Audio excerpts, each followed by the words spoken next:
Chapter 81. Breeding Fish Fry. Everyone, let's work harder. Once we finish digging this land, we can go back and eat.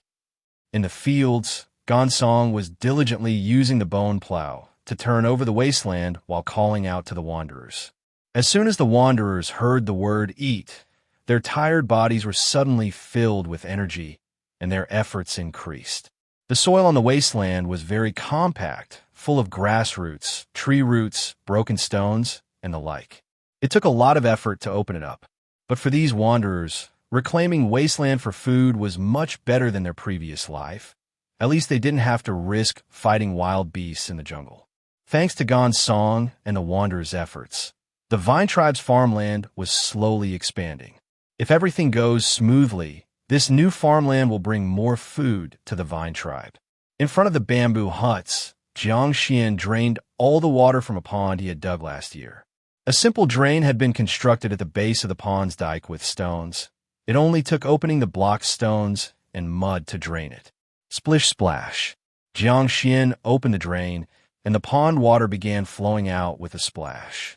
Inside the drain, Jiang Xuan placed a small fence to allow drainage and prevent the fish from escaping.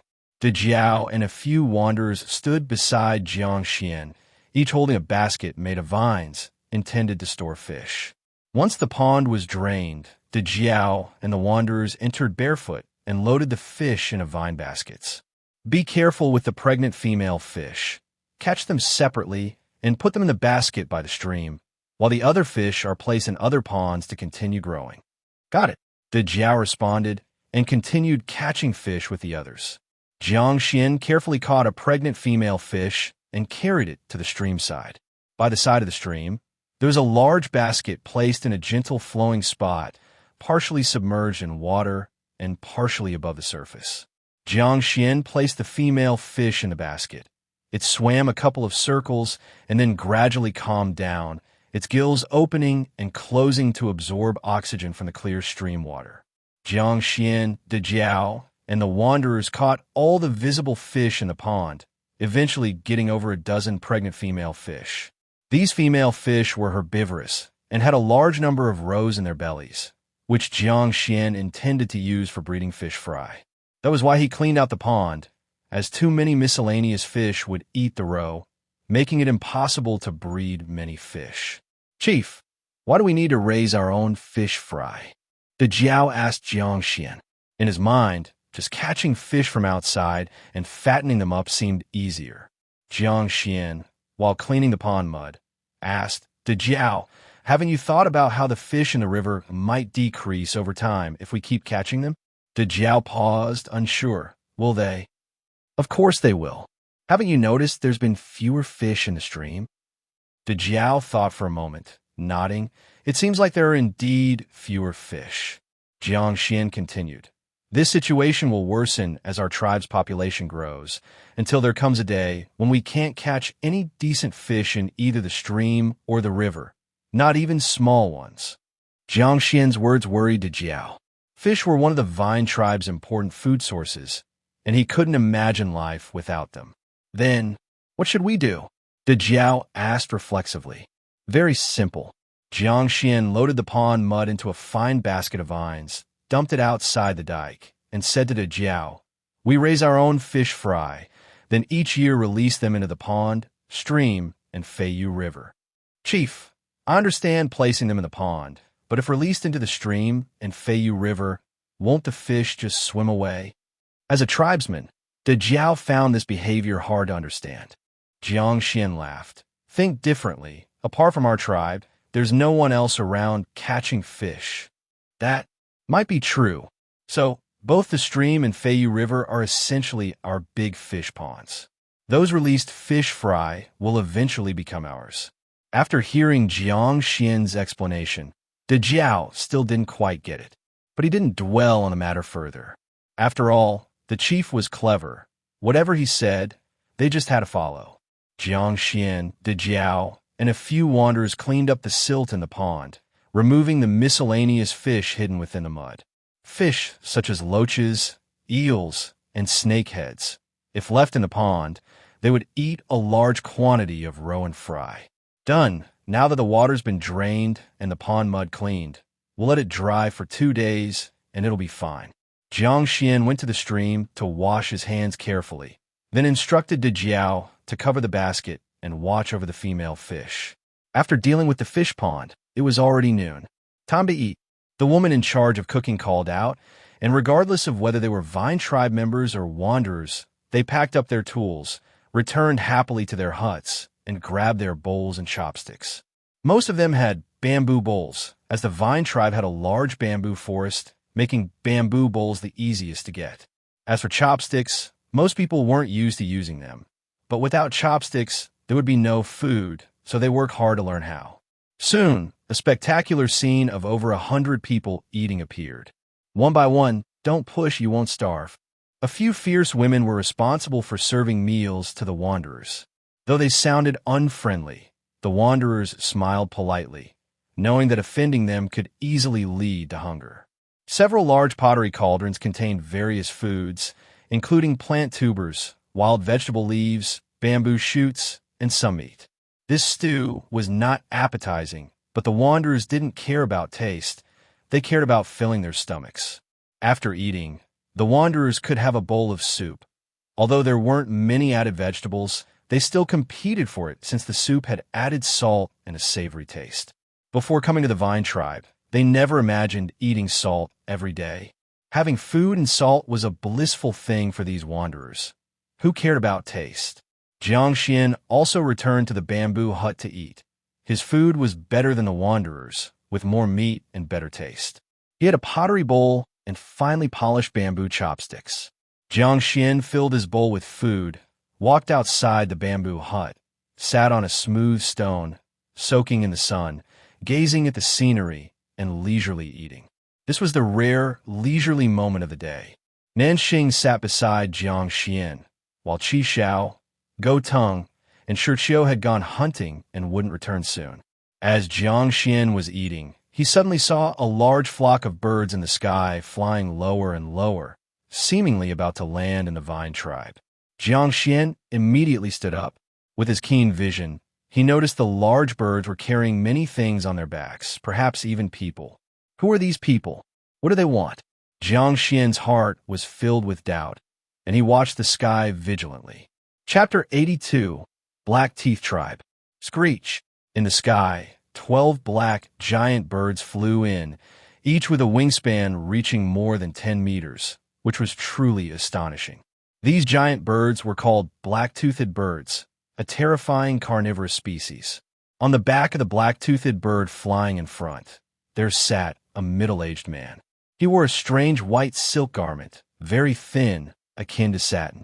On his face were painted black totem patterns, and if observed closely, one would notice these patterns resembled the giant bird he was riding, albeit more abstract.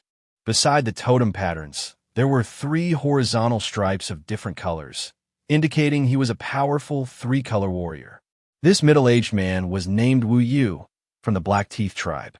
On the backs of the other 11 black-toothed birds, there sat warriors, wearing softer tree bark clothing instead of those silk garments. This tree bark clothing was woven from strips of soft tree bark and looked somewhat coarse, yet already had the characteristics of woven garments. Compared to other tribes still wearing beast hide, clothing, or grass skirts, wearing this breathable and comfy tree bark clothing in the hot weather was indeed quite enviable. Wow, what a giant ancient vine! When the black-toothed birds flew near the Vine Tribe, you saw the massive Stone Mountain ancient vine because it was extremely conspicuous. Seems like there's a small tribe too. Let's go down and take a look. With Wu Yu's command, the black-toothed bird instantly let out a sharp cry, quickly descending toward the Vine Tribe, followed by the other 11 black-toothed birds. Screech! However, as these 12 black-toothed birds flew over the Vine Tribe, preparing to land, a louder bird call resonated. The black-toothed birds, upon hearing the sound, instinctively slowed their pace, apprehensively glancing towards the source of the call. Whoosh! A giant black eagle flew in from afar, with its wingspan exceeding 20 meters, twice the size of the largest black-toothed bird. It carried a giant python, flying quickly from afar, glanced coldly at the black-toothed birds, then landed beside the bamboo house on the outskirts of the vine tribe. This is a giant eagle. How could such a small tribe have a giant eagle? Wu was greatly startled. He originally intended for the black-toothed birds to land directly in front of the vine tribe's bamboo house. But upon seeing the giant eagle, he was apprehensive and had them land in the open field outside the vine tribe. Thud! The 12 black-toothed birds landed, their massive size leaving deep claw marks on the ground, scaring the wandering people working in the fields to scurry back to the bamboo houses. Fortunately, the field had just been turned over and not yet sown. Otherwise, many crops could have been damaged by the giant blackbirds trampling. Beside the bamboo grove, Jiang Xuan and Qi Xiao stood with others, feeling a bit tense as they watched the black-toothed birds land, unsure of the visitors' intentions. Someone's coming down from the big bird. Let's go take a look. Jiang Xuan glanced at the stone mountain ancient vine behind him, bravely headed towards the newcomers, with Qi Xiao walking shoulder to shoulder and Go Tung and others tensely following behind. In the southern bamboo house, the old witch heard the commotion, walked to the door to take a glance, then sat on a wooden stool by the door, watching the excitement like any ordinary old person. The giant black eagle stood beside the bamboo house, nonchalantly tearing flesh from the giant python and offering 2 pieces to the old witch. The wandering people all hid inside their bamboo houses but couldn't help peeking out due to curiosity. Only Jiang Jie picked up his weapon, quickly ran towards Jiang Xuan, and followed behind the crowd of warriors. On the open ground before the vine tribe, Jiang Xuan and others encountered people from the Black-Teeth tribe. Wu first surveyed this small tribe and found that its population was rather scant. Were it not for the ancient vine's prominence, he wouldn't have bothered stopping at such a small tribe. However, the giant eagle was truly powerful, and the old man in front of the bamboo house made him instinctively cautious. Because of that, Wu set aside thoughts of contempt. At this moment, Jiang Xuan and Qi Xiao had already come before Wu, and he noticed the 3 horizontal stripes on Wu's face, recognizing him as a 3-color warrior. Behind him were 11 warriors, who were surprisingly 2-color warriors, a formidable force. Even so, Jiang Xuan calmly asked, "This is the Vine tribe. Which tribe are you from?" Wu, with a smile on his face, said, "We are from the Black-Teeth tribe, and I am Wu. Don't worry, we bear no malice. We landed here because we brought a lot of goods with us. If you happen to fancy any of these goods, and your tribe has items we desire, we can engage in trade." Upon hearing this, Jiang Xuan's mind echoed with the words barter trade. In this primordial world, currency had yet to appear. Intertribal transactions were conducted through barter. However, due to the extreme difficulty in transportation, most tribes could only trade with nearby tribes. Jiang Xuan had never seen a tribe like the Black-Teeth tribe carrying goods for trade. He was also curious about what goods they brought. If they had items needed by the Vine tribe, a trade wouldn't be a bad idea. With this in mind, Jiang Xuan smiled and said, "Ah, so it's like that. Welcome to the Vine tribe." Wu sensed Jiang Xuan's youth and not-so-strong strength. So he asked, "Could you take me to your tribe's leader?"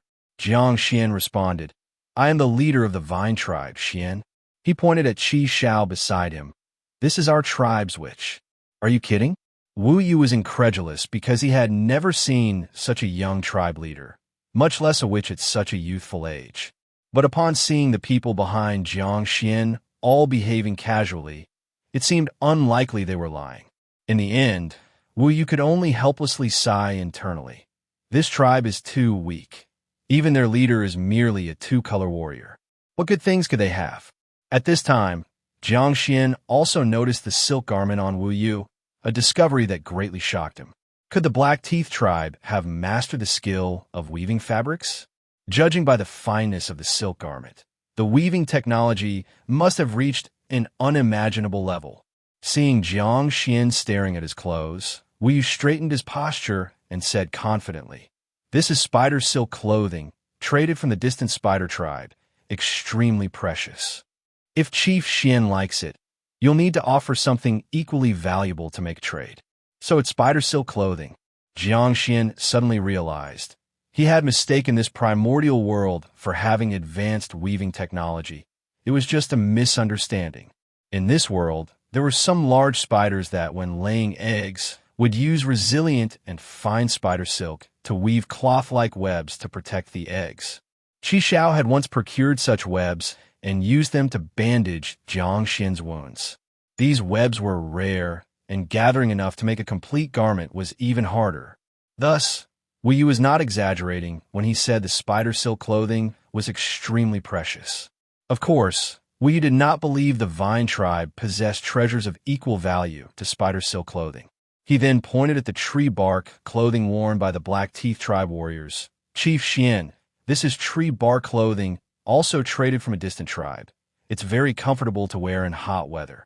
We brought quite a few of this tree bark clothing, and if Chief Xian likes it, you could trade us goods we're interested in. Wu Yu pointed at the 12 massive black-toothed birds. Besides spider silk clothing and tree bark clothing, we also brought various goods. As long as your Vine tribe has items we want, all these goods can be traded. When Wu Yu said these things, his pride involuntarily revealed itself. For few tribes besides the Black Teeth tribe possessed such a diverse array of goods. Yet Jiang Xuan remained calm, as he had seen more types of goods in his previous life, not easily shaken by the Black Teeth tribe's offerings. Chapter 83. Do you have seeds? Jiang Xuan led the people from the Black Teeth tribe to the bamboo house, where Wu Yu observed their living environment. What surprised Wu Yu was that such a small tribe actually had pottery, and quite a lot of it. Of course, many tribes fired pottery, and those large tribes had rich experience, making very exquisite pottery with various beautiful patterns. In contrast, the Vine tribe's pottery seemed somewhat crude, given their limited experience and technology. Even so, for a small tribe to craft so much pottery was already impressive. Jiang Xuan said apologetically, "Our Vine tribe is relatively poor. We don't have much food to offer you." Jiang Xuan didn't plan to cook for them, nor did he want to expose the fact that the Vine tribe had salt, especially since he knew nothing about the Black Teeth tribe. It was best not to reveal anything. "It's all right, we brought our own food." Wu Yu didn't mind, because most small tribes lacked food. Even if they offered some to entertain guests, it often wasn't as tasty as what they brought. "Xian leader, is that giant eagle raised by your tribe?" Wu Yu was curious, because in his view, a powerful creature like the giant eagle was quite proud, unlikely to be domesticated by such a small and weak tribe. "The giant eagle is not ours," Jiang Xuan admitted frankly. "An elder from afar resides in our tribe, and he brought the eagle." "I see." Wu Yu nodded, thinking it was indeed as he suspected. How could such a small tribe possibly afford to keep a giant eagle? Wu Yu pondered, planning to visit the elder later. If he could trade with the elder, he might acquire some good items. "Xian leader, what do you wish to trade with us?" "We have salt, weapons, clothes, jewelry, gemstones." Wu Yu expertly listed the goods, introducing items that the Vine tribe might need to Jiang Xuan. Jiang Xuan thought for a moment. Items like food and entertainment, the Vine tribe did not need, nor did they have equivalent value for trade. It'd be better to find something of relatively low value, but useful to the Vine tribe. "Do you have seeds of edible plants?" "Tubers or seedlings would work too." "Seeds? Seedlings?" Wu Yu was taken aback. Having traded with numerous tribes, this was the first time he heard such a request. "Yes, exactly, plants that can be eaten and are relatively easy to cultivate. If you have seeds, I'm willing to trade with you." Jiang Xuan further explained, "Our tribe is small and weak. Hunting in the mountains results in many casualties, so we've cleared a lot of land to plant edible crops for easier food access." What Jiang Xuan said was mostly true, though he did not mention that the Vine tribe mastered cultivation techniques, and now the land was empty. Well, you surely wouldn't expect the Vine tribe to acquire large quantities of food through planting. Wu Yu furrowed his brow because what he wanted to trade was high-value items like salt, clothes, gemstones, things that could earn substantial profits, not seeds. Seeds didn't fetch much because tribesmen didn't value them. However, having come this far, leaving empty-handed was unacceptable for Wu Yu. He was accustomed to trading something in each tribe he visited, making some profits, however small. Trading seeds might yield less profit, but it's better than earning nothing at all. Wu Yu thought carefully and said, "Recently, we traded with a tribe for seeds of a plant called ruby, which can be eaten after being cooked, but I can't guarantee if you can cultivate them." Jiang Xuan said, "Can I see what they look like first?" Wu Yu nodded and motioned for a warrior behind him to fetch them. Soon, the warrior returned with a small beast hide bag. Wu Yu took the beast hide bag, untied the rope, opened the bag, and pulled out a handful of seeds. "Xian leader, look, these are ruby seeds." Jiang Xuan looked at the seeds Wu Yu held. They were about the size of pigeon eggs, resembling dates in appearance. "Can I have one to examine closely?" "No problem." Wu Yu generously gave one to Jiang Xuan for him to inspect. In fact, the seeds named ruby were gifted to Wu Yu by a small tribe during a trade. They gave him 2 large bags. Along the way, Wu Yu found the taste all right, so he cooked and ate most of them, leaving only this small bag. But Wu Yu was clever. Instead of saying they were gifts, he claimed they were traded for, making them seem precious and allowing him to demand more from Jiang Xuan. Though a tribesman, Wu Yu, long engaged in various trades, had developed quite the merchant shrewdness. Jiang Xuan held the ruby seed, first gently pinching it, finding it very hard and dry, lacking any moisture, unlike fruit. Then he sniffed it, finding no scent. And since Wu Yu also didn't know what the plant looked like or its habits, Jiang Xuan couldn't ask. In this world, there were plants Jiang Xuan was familiar with, and many he wasn't. Identifying them required time. Jiang Xuan pondered and said, "Not knowing if it can be cultivated, nor if it's a tree or a low plant is troublesome." Wu Yu saw Jiang Xuan hesitating and, worried he might back out, quickly said, "Xian leader, this thing is delicious. Ask my warriors behind me. Everyone loves it. Also, I think it should grow because the tribe I visited had plenty of edible rubies." Jiang Xuan was in a bit of a bind, saying, "But our tribe has nothing precious to trade."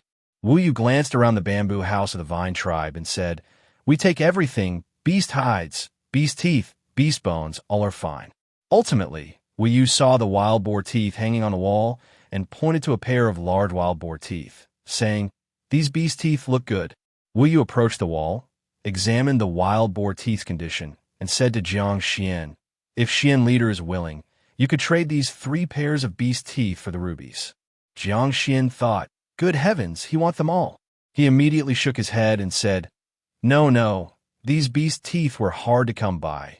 Several warriors were injured for them." Wu Yu hesitated for a moment, and, since the rubies were given freely, wasn't very insistent, so he said, "Let's say 2 pairs of beast teeth, no less, or the deal can't happen." "We traded these rubies from very far away," Wu Yu added. Seeing Wu Yu's determined stance, Jiang Xuan gritted his teeth and said, "All right, 2 pairs of beast teeth then." Wu Yu eagerly took the 2 pairs of beast teeth and handed the beast hide bag containing the rubies to Jiang Xuan, saying, "Xian leader, trust me, you won't regret this trade. If successful in growing them, you'll have endless rubies to eat." "Let's hope so." Jiang Xuan was merely holding a trial mentality, and besides, those 3 pairs of wild boar teeth didn't hold much value for him, merely decorative, so exchanging them for some new seeds was worthwhile. Chapter 84. Stunning Spider Silk Clothing. The 2 foxes completed a trade, and both parties were very satisfied. "Chief Xian, do you want to trade for something else? We have a lot of goods." Wu Yu put away 2 pairs of wild boar teeth, his smile becoming more sincere. Jiang Xuan said helplessly, "I'd also like to trade more things, but our vine tribe is really poor. You probably wouldn't be interested in those very ordinary things." Wu Yu glanced into the bamboo house again, then nodded. The vine tribe was indeed ridiculously poor, unable to bring out many good things. Therefore, Wu Yu didn't insist on trading again. "Since Chief Xian doesn't have other things to trade, could you take me to see the elder over there?" Wu Yu had noticed that, over by the old witch, there were piles of beast bones, beast teeth, and beast horns. The strength of that giant eagle was terrifying, so the prey it hunted was naturally not ordinary stuff. This kind of trading partner was what Wu Yu liked, because each trade could yield a big profit. Well, we need to first seek his opinion. Jiang Xuan didn't agree to this request rashly because the presence of the old witch in the vine tribe brought them considerable benefits. If they didn't respect the old witch and casually brought people to meet him, and if they angered him and he left on the giant eagle, it would not be worth it. All right, tell him that we have many goods, surely something he's interested in, or something he's been looking for but hasn't found yet. Wu Yu was very smart. He only asked Jiang Xuan to convey one message, but this message could pique interest. All right, Jiang Xuan personally went over to the old witch's place and honestly relayed Wu Yu's words to him, because he felt that although the old witch was a bit old, there was something deep and unfathomable about him. Facing such a person, it's best to speak truthfully and not try to influence their judgment with embellishments. The old witch didn't respond directly, but instead asked, "What did your vine tribe trade with them?" Jiang Xuan smiled bitterly. "We just traded some plant seeds. Our vine tribe is too poor and has nothing worthwhile to offer." The old witch said curiously, "Don't you have 2 divine mushrooms? Those are useless to you, but are treasures to other tribes." "I didn't plan to trade the divine mushrooms with the Black Teeth tribe," Jiang Xuan said. "With just those 2 divine mushrooms, of course, I should get more in return. The goods from the Black Teeth tribe are profit-making on both ends. Trading divine mushrooms with them would be too much of a loss. The Black Teeth tribe's traveling team is like the most primitive middleman, not only earning the price difference, but also earning very grudgingly. A piece of merchandise, through their hands, sold from the place of origin to other tribes, with a profit of at least 10 times, or even tens or hundreds of times. Because information in this primordial world is extremely closed off, and there are very few traveling teams like theirs, nobody competes with them in business. Naturally, they sell at the highest price possible." The old witch laughed. "You're a smart kid." Then the old witch added, "The reason I left the tribe to come to the southern wilderness was to see a wider world and more things. Since they brought a lot of goods, let's take a look. Then I'll bring them over." With the old witch's permission, Jiang Xuan returned to the bamboo house and informed Wu Yu he could go over. Wu Yu was very pleased, first verbally thanking Jiang Xuan, and then promptly dispatched 2 warriors to the location of the black-toothed bird to fetch some of the more valuable and rare goods, and followed Jiang Xuan to the old witch's residence. Wu Yu introduced himself first. "Black Teeth tribe. Wu Yu greets the elder." The old witch nodded and said, "Eagle tribe of the eastern wilderness, Zay." Jiang Xuan was surprised to hear the old witch mention his own name, because previously he had never known what the old witch was called, nor had he ever asked. However, it was evident that the old witch was wary of Wu Yu and did not disclose his full identity. Wu Yu was shocked when he heard the old witch's words because the distance among the 4 wildernesses was too vast. Even the Black Teeth tribe, with a giant flying bird like the black-toothed bird, only traveled the south wilderness. The eastern wilderness, for most tribes in the southern wilderness, was a legendary place that most people could never reach in their lifetimes. The old witch said, "I heard that you brought many goods? Show them." At the mention of goods, Wu Yu immediately snapped out of his shock and entered business mode. "Indeed, our Black Teeth tribe has the most comprehensive goods in the southern wilderness. I'm sure there is something the elder will like." With a wave of his hand, 2 warriors behind him immediately laid out a large piece of beast hide on the ground, then took out several beast hide bags, opening them one by one, and laid the contents on the hide.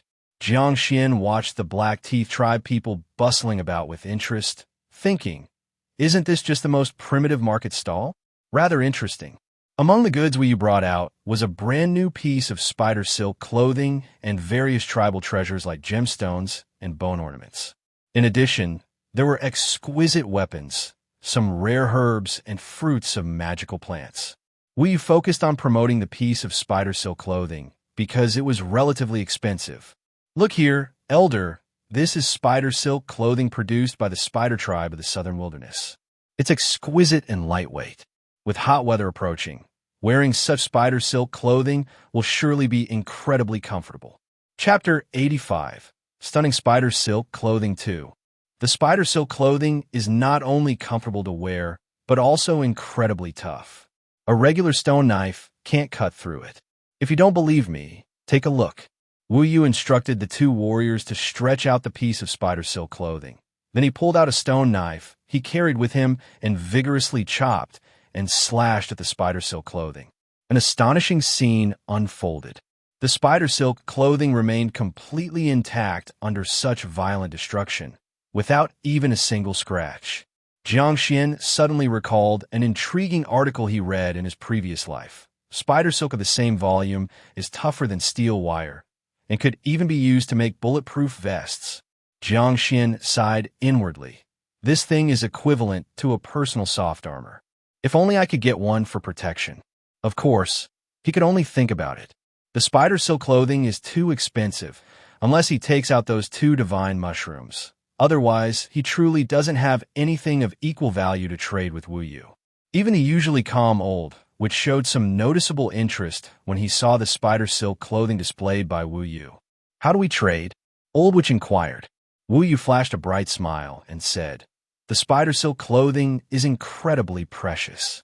We paid a high price to trade for a badge from the spider tribe. If the elder wants a piece of spider silk clothing, you need to offer beast teeth, beast horns, beast hide of ferocious beasts, or gemstone grade stone materials, along with other rare items. The tribe members classified the beasts in the jungle into wild beasts, ferocious beasts, and exotic beasts. Wild beasts are the most common, such as bighorn sheep, wild boars, and wild cattle all qualify as wild beasts. Ferocious beasts are mostly terrifying predators and much more dangerous than wild beasts. Giant toothed tigers and barbarian bears are examples of ferocious beasts. As for exotic beasts, they are even rarer existences, usually possessing unique survival skills. Ordinary tribe members mostly know about exotic beasts through legends, because most people who have seen them with their own eyes didn't live to tell the tale. Gemstone-grade stone materials are equally rare, such as the small stone knife carried by the old witch, which is of gemstone grade and greatly coveted by Jiang Xuan. After Wu Yu finished speaking, he looked at the old witch with a smile, his gaze occasionally drifting to the gemstone-grade stone knife hanging from the old witch's waist. Come with me. The old witch, hands behind his back, walked toward the open space beside the bamboo house, with Wu Yu and the others following close behind. Beside the bamboo house, the giant eagle had already gone out for food, leaving many large bones on the open ground that were left from its meals. Some of the bones were relatively intact, while others had broken into several pieces. Some bones had terrifying claw marks left by the eagle, and some beast bone skulls had a large hole, obviously pecked open by the giant eagle. Among these remains, many were large ferocious beasts, scary predators, but in front of the giant eagle, they were reduced to mere food. In fact, these remains represented great wealth to the tribal people, but the Vine tribe never dared to approach here, because the giant eagle was too terrifying. If it's in a bad mood, it could swallow a person whole with just a light peck, like eating an insect. The old witch also never allowed Jiang Xuan and the others to come and take these beast bones because he had a more far-reaching plan. The Vine tribe is still too weak now. If they were given too many things, they might develop a dependency. When the old witch is gone, what will they do? Therefore, the old witch occasionally allowed Jiang Xuan to come over and take some beast meat to eat, but never let him take any beast bones, beast teeth, or beast hide. At this moment, as the old witch brought them to this empty space, Jiang Xuan deeply understood what it means to be wealthy. The old witch walked over to the remains of a two-toothed beast and pointed to its skull with two large fangs, saying, "These beast teeth trade for 2 pieces of spider silk clothing." The old witch's voice was calm, and his gaze was calm too, but for some reason, Wu Yu felt an undeniable majesty, so much so that he didn't dare to bargain. Of course, the two-toothed beast is also a kind of ferocious beast, and its fangs are top-grade material for making tooth knives, highly popular among the tribal people. Trading 2 spider silk clothing for a pair of two-toothed beast fangs is a good deal for Wu Yu. Wu Yu said, "We can trade, but let me first pry down this pair of fangs." The old witch nodded, showing no opposition. After getting permission, Wu Yu personally led people to work, using stone hammer, stone chisel, and other tools to carve open the bones of the two-toothed beast and take out the pair of fangs intact. Jiang Xuan watched Wu Yu as he extracted the two-toothed beast fangs with keen interest and paid particular attention to the use of the tools. He realized that the tools of the Black Teeth tribe were of high quality, resembling some of the tools he had seen in his past life. The tribal people had been using these tools for a long history, with many having improved them over unknown years, making them highly practical. If the Vine tribe could possess these tools, it would be great. Jiang Xuan felt a bit envious of the Black Teeth tribe people. Within those more powerful tribes, there were specialized occupations like stone artifact master, bone artifact master, and these tools were made by such people. The Vine tribe didn't even have a single stone artifact master at present. There was a long path ahead for development. Once the pair of two-toothed beast fangs was completely extracted, Wu Yu stroked them several times, feeling very satisfied. The two-toothed beast is a carnivorous, ferocious beast, named for its two giant fangs, which are thick and straight, not as hollow as wild boar teeth, making them very suitable for crafting various implements. Wu Yu's extracted pair of fangs was as thick as an adult's arm, over half a meter long, very complete and smooth, a rare premium beast teeth.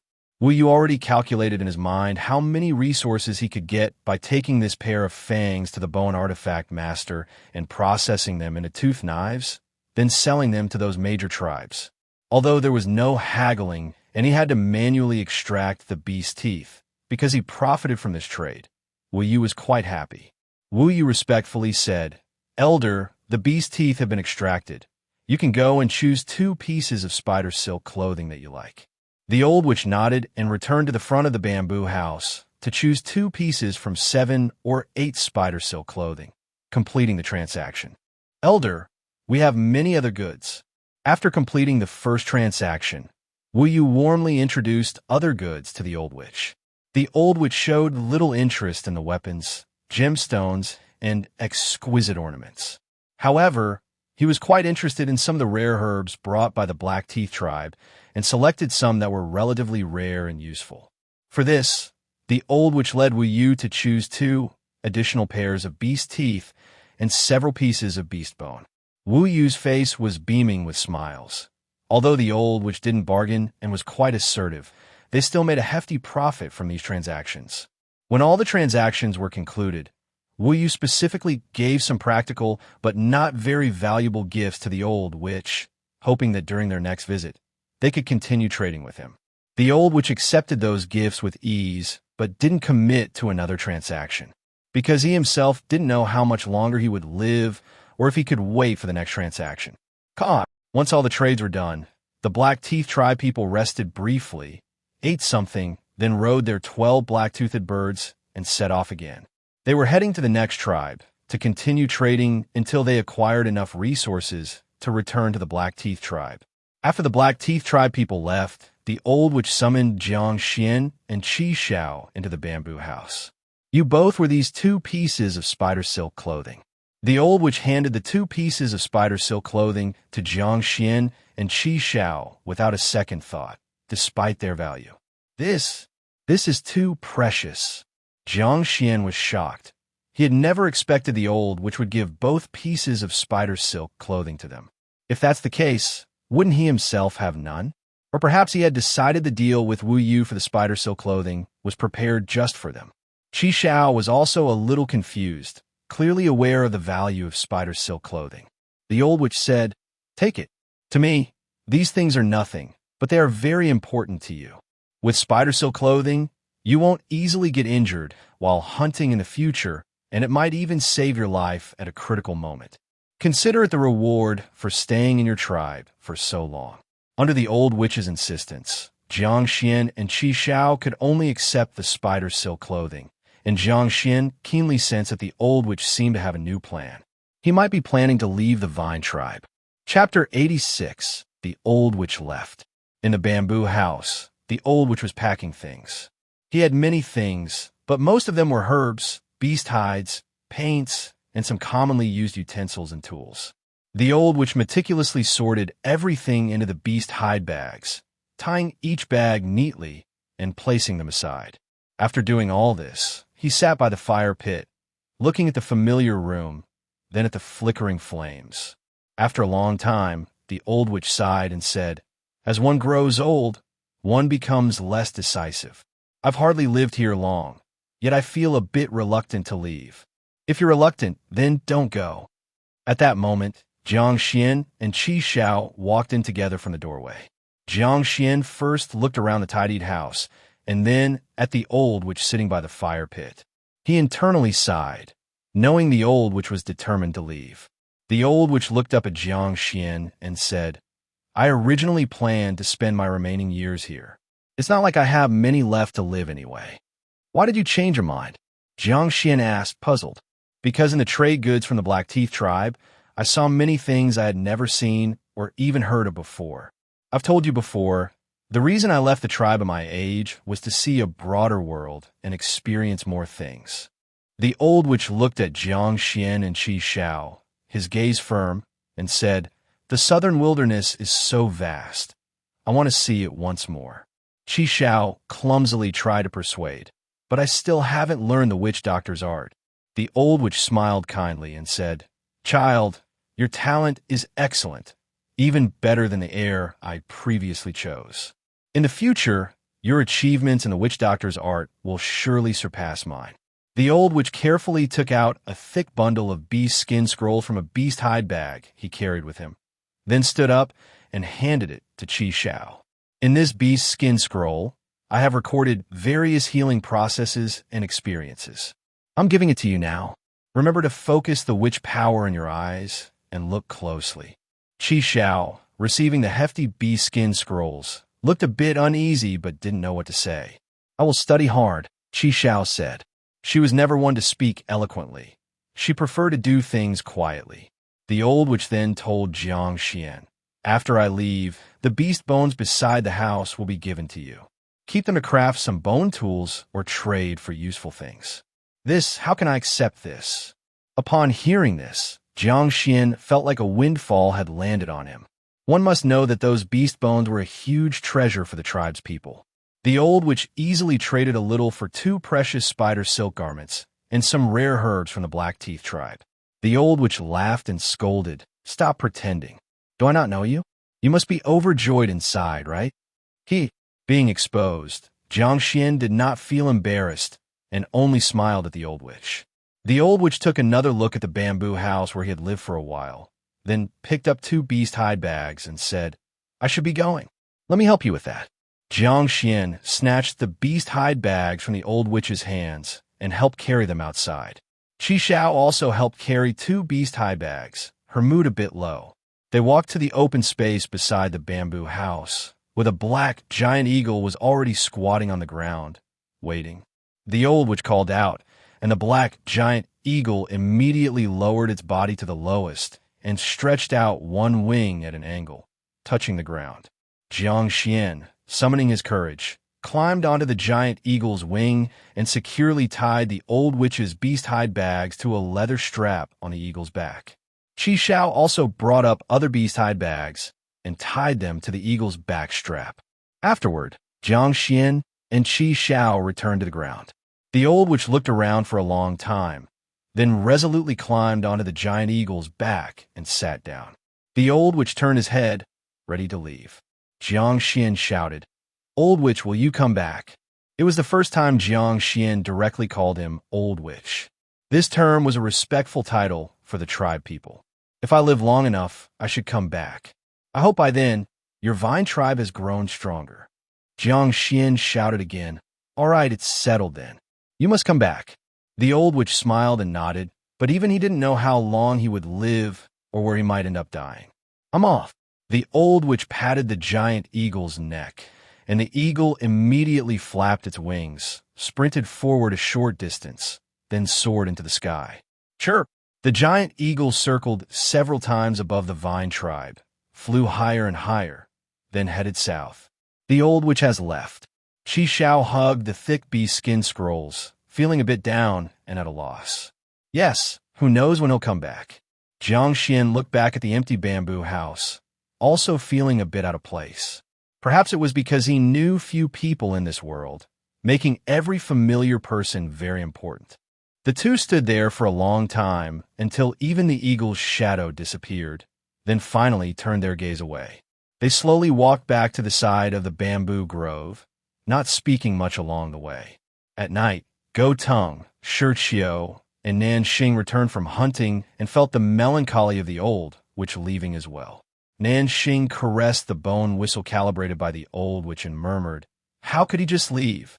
The night passed in silence, and the next day, everyone emerged from the mood of farewell and continued with various tasks.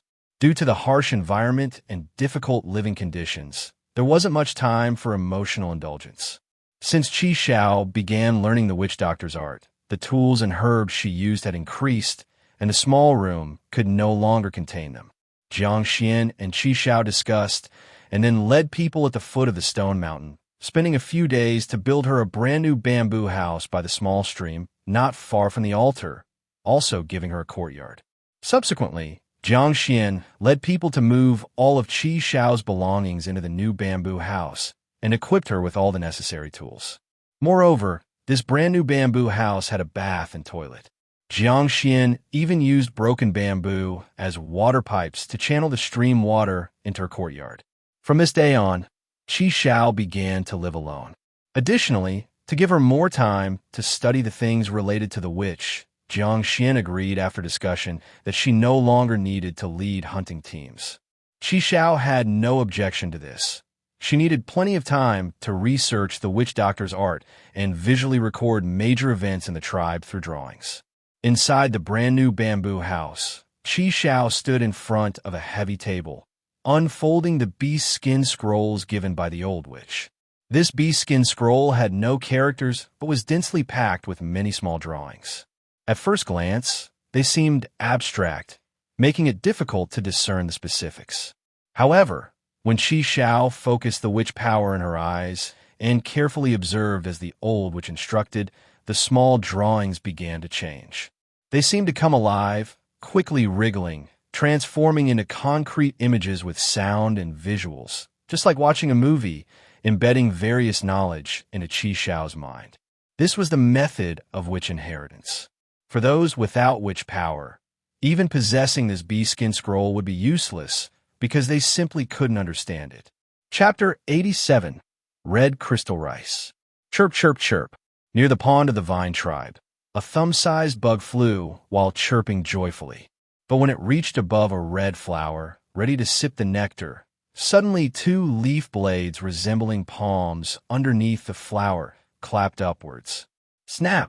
The bug was slapped to death and fell onto the soil beneath the flower. Roots from the soil quickly extended upwards, wrapping around the bug, and soon the nutrients inside the bug would be absorbed by the plant, leaving an empty shell. This plant was the clapping flowers, one of the insect-eating plants planted by the vine tribe last year. Similar plants include water arrowgrass, bamboo tube-grass, etc., planted in the fields of the vine tribe to eliminate bugs specifically. Jiang Xuan and Song walked along the field ridge, both witnessing the clapping flowers eliminate the bugs. Jiang Xuan smiled and said, "Last winter when it snowed, these plants were frozen to death by the snow. I thought our efforts went to waste, but unexpectedly, they grew back this year." Song replied, "Yeah, and they're growing even more than last year. With these plants, we shouldn't have to worry about bugs eating the crops this year." Both of them were quite satisfied with these insect-eating plants, which continuously eliminate various pests, protecting the crops in the fields. Jiang Xuan walked to a fertile piece of land, then untied a small beast hide bag from his waist, taking out a few seeds from it that resembled red dates, but were smoother and redder. "I traded these seeds for 2 pairs of wild boar teeth from the expedition team of the Black-Teeth tribe. The tribe of origin calls them ruby, but I think red crystal rice is a more fitting name." After Jiang Xuan traded back the ruby seeds, he tried cooking one and found that it was very similar to cereal crops. After peeling off the skin, there was a grain-like aroma. He tried eating a bit and thought the taste was akin to rice, but more fragrant and glutinous than ordinary rice. Because of this, Jiang Xuan named it red crystal rice. Jiang Xuan continued, "Red crystal rice is precious. 2 pairs of wild boar tusks, only traded for a small beast hide bag of it. To be safe, I plan to plant it in different soils and lighting conditions. By the autumn harvest, we'll see which environment grows red crystal rice best, and in the future, we'll plant it there. Gonsong's eyes glowed as he looked at the seeds of red crystal rice in Jiang Xuan's hand, saying, "Chief, does this thing yield high?" Jiang Xuan said, "I don't know either. The people from a Black-Teeth tribe don't know much about this plant. We need to verify it ourselves. If it is, as I imagine, a grain-bearing plant and easy to cultivate, then its yield might be very high, comparable to round potatoes. Round potatoes are currently the highest-yielding grain product of the vine tribe. Although stone eggs are much larger than round potatoes, stone eggs require a specific growing environment and are not as easy to plant as round potatoes. Thus, their total yield is naturally lower. As for other grain crops, their yield is even lower." Upon hearing that its yield might rival round potatoes, Gonsong's eyes sparkled, eagerly wanting to kiss a red crystal rice seed. "Chief, let's plant them now. I can't wait any longer." Jiang Xuan nodded, then planted 6 red crystal rice seeds in the first fertile piece of land, marking it with a wooden stick. Afterward, he and Gonsong went to various cultivated lands of the vine tribe, evenly planting half of the red crystal rice seeds. The other half of the red crystal rice seeds, Jiang Xuan planned to keep for now. In case something went wrong with the planted ones, there would be a chance to remedy next year. In such a harsh environment, Jiang Xuan had to be cautious and prepare multiple contingencies. After planting the red crystal rice, Jiang Xuan returned to the bamboo house area, arranging for the warriors of the tribe to handle the beast bones, beast teeth, and beast hides left by the old witch. The beast teeth and beast bones of those fierce beasts were treasures. Jiang Xuan collected them by category and stored them properly. Whether for making tools and weapons or for trading with other tribes later, they held high value. As for the beast hides, they were a bit inferior. Many were torn by the giant eagle, exposed for too long, becoming stiff. However, since the prey caught by the giant eagle were of large sizes, there are also many complete portions of these beast hides. Jiang Xuan instructed to bring back these beast hides, clean off the remaining meat, dig a pit, and put the beast hides in it, soaking them for a few days with plant ash to soften them. Then, they try to cut the beast hides into suitable sizes, and once dried, they could be made into clothing. This work took him 5 to 6 days. On March 1st, the weather became increasingly hot. Boom, boom, boom. Inside the bamboo house under Stone Mountain, Qi Xiao was diligently pounding medicine. She held a medicine pestle and placed dried herbs into a pit on a large stone, constantly pounding them. This large stone was something she found with difficulty. It had a fairly deep pit in the middle, equivalent to a natural stone mortar. She had some warriors help move this stone back to the yard outside the bamboo house. After smoothing the pit further, it had been used for pounding medicine ever since. Since the population of the vine tribe increased, she needed to create more medicine powders. The hunting team needed to take medicine when going out, and the people in the tribe also required medicine when they fell ill. After studying witch doctor techniques, Qi Xiao became busier, spending half of her day dealing with various herbs. "Sis, I brought meat for you." Jiang Xuan carried a beast leg over. It was the hind leg of a bighorn sheep, with lots of meat. Qi Xiao raised her head. Sweat dampened her temple hair. She smiled at Jiang Xuan, saying, "Hang it by the fire pit first." "Okay." Jiang Xuan entered the bamboo house, tied the hind leg of the bighorn sheep with rope, applied salt, and hung it above the fire pit. The flames in the fire pit burned day and night, preventing the meat from spoiling. When one wanted to eat, they could just cut a piece off and wash it clean. After hanging the beast leg, Jiang Xuan went to the yard, seeing Qi Xiao pounding medicine with great effort. He went over, rolled up his sleeves, and said, "I'll do it." "Okay." Qi Xiao and Jiang Xuan didn't stand on ceremony, so she straightaway handed the medicine pestle to him. Jiang Xuan took the medicine pestle, pounding medicine while chatting with Qi Xiao. After a long time, even though he was a two-colored warrior with great strength, he also felt that repeating a motion was indeed tiring and monotonous. If only there was a medicine pounding machine. After this thought appeared, Jiang Xuan mulled over it for a long time. When he saw the water flowing through bamboo tubes, a light bulb went off in his mind, and he had an idea. Why not make a hydraulic medicine grinding device? With one clear idea came countless others. Jiang Xuan quickly began to plan how to use water power to create a medicine grinding device, replacing manual labor and freeing Qi Xiao from this tedious, repetitive work. Chapter 88. Divine Vine Asleep. Hydropower is one of the earliest natural forces harnessed by mankind. People only need to utilize the drop in water levels to obtain strong and continuous power, replacing some tedious and repetitive labor. Among the devices that use hydropower, the most typical are the water wheel for irrigation, the water mill for grinding grains, and the water beetle for crushing various things. Of course, although these devices have relatively simple structures, they require high standards for tool making and woodworking skills, which someone like Jiang Xuan, who is only half-skilled, definitely couldn't produce. However, that's okay. Jiang Xuan only wants to make a hydropower device to grind medicine. He only needs to make the most primitive and simple hydraulic pounding device. Patiently grinding the medicine in the stone mortar, Jiang Xuan said to Qi Xiao, "I suddenly thought of something that can automatically grind medicine. If we can make it, you won't have to work so hard in the future."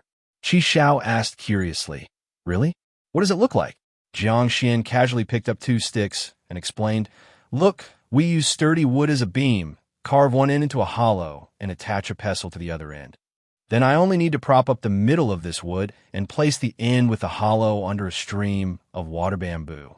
The water will fill the hollow, causing the beam to sink on that end, while the other end with the pestle will rise.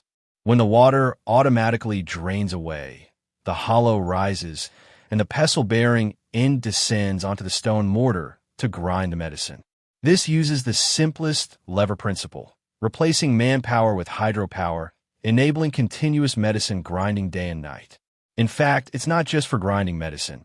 If needed in the future, things like grains or other items can be ground too." Qi Xiao said, "Sounds pretty good. Is there anything I need to do?" Jiang Xuan replied with a smile, "It's a simple thing. I can do it myself. You go about your work." "All right then. If you need help, just let me know." Jiang Xuan nodded and sent Qi Xiao off to her tasks. He left the bamboo grove and entered the forest south of the tribe. After searching for a long time, he found a suitable big tree with a diameter about the size of a face basin. Then he called over 2 wanderers and used a stone knife to dig 2 holes on the tree trunk close to the ground, laying down some red-hot charcoal in those holes. The wanderers then used reed tubes to blow air onto the charcoal, speeding up the combustion process. This is the method commonly used by the tribe to fell large trees. Using the stone axe on smaller trees is slow, and on big trees, it's even more tiring. This method of blowing air to burn charcoal can quickly burn through the heart of the large tree, and then a few chops with the stone axe will bring it down. The 2 wanderers desperately blew air for a long time, and finally burned through the tree's heart. Then Jiang Xuan swung the stone axe and chopped down the now hollow tree. Next, he removed the excess parts of the large tree and carried it back to Qi Xiao's yard. First, he found a very thick deadwood and chopped out an indentation in the middle to serve as the lever support point for the hydraulic medicine grinding device. Then he took the biggest end of the felled tree and burned a very deep water trough into it. While burning it, he covered the surrounding areas with moist mud, leaving only the part that needed burning exposed. This method ensures that other parts of the tree don't get burned. Only the required section is burned.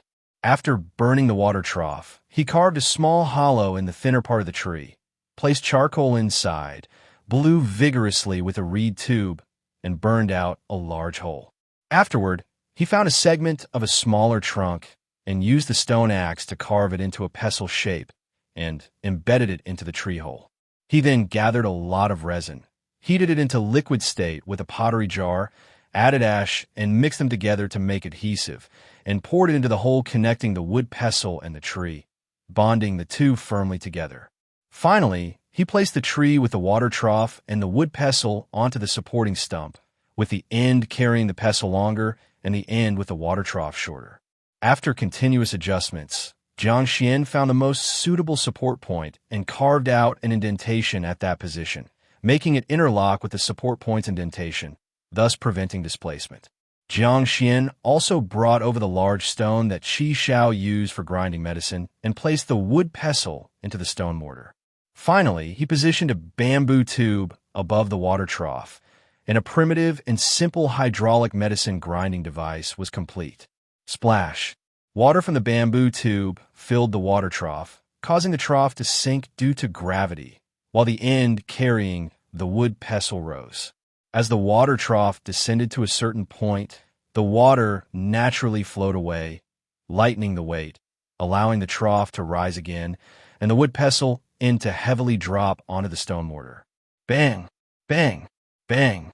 Every once in a while, the wood pestle would strike the stone mortar, and as long as this device doesn't malfunction and water continues to flow, it can keep pounding continuously day and night. Sister, what do you think of this hydraulic medicine grinding device? After finishing everything, Jiang Xuan showed Qi Xiao, his face beaming with pride. Qi Xiao inspected the device and was pleasantly surprised to find it truly practical. The most important thing is that humans need rest, but this device doesn't. It can continuously grind medicine, while humans just need to check it occasionally. Chapter 89, Divine Vine Slumber 2. Jiang Xuan picked up a sturdy wooden fork and said, "If you need it to stop, just use this fork to prop up the front, preventing the trough from filling with water." Qi Xiao exclaimed, "Xuan, you're so clever. You always come up with practical things." Jiang Xuan smiled shyly, thinking that these were all the crystallization of countless ancient people's wisdom from his previous world. He was merely replicating them. From this day, rhythmic pounding sounds could be heard from within the depths of the bamboo forest in the Vine tribe. Over time, everyone knew it was the chief's hydraulic medicine grinding device at work. Everyone admired the chief's intelligence and ingenuity immensely.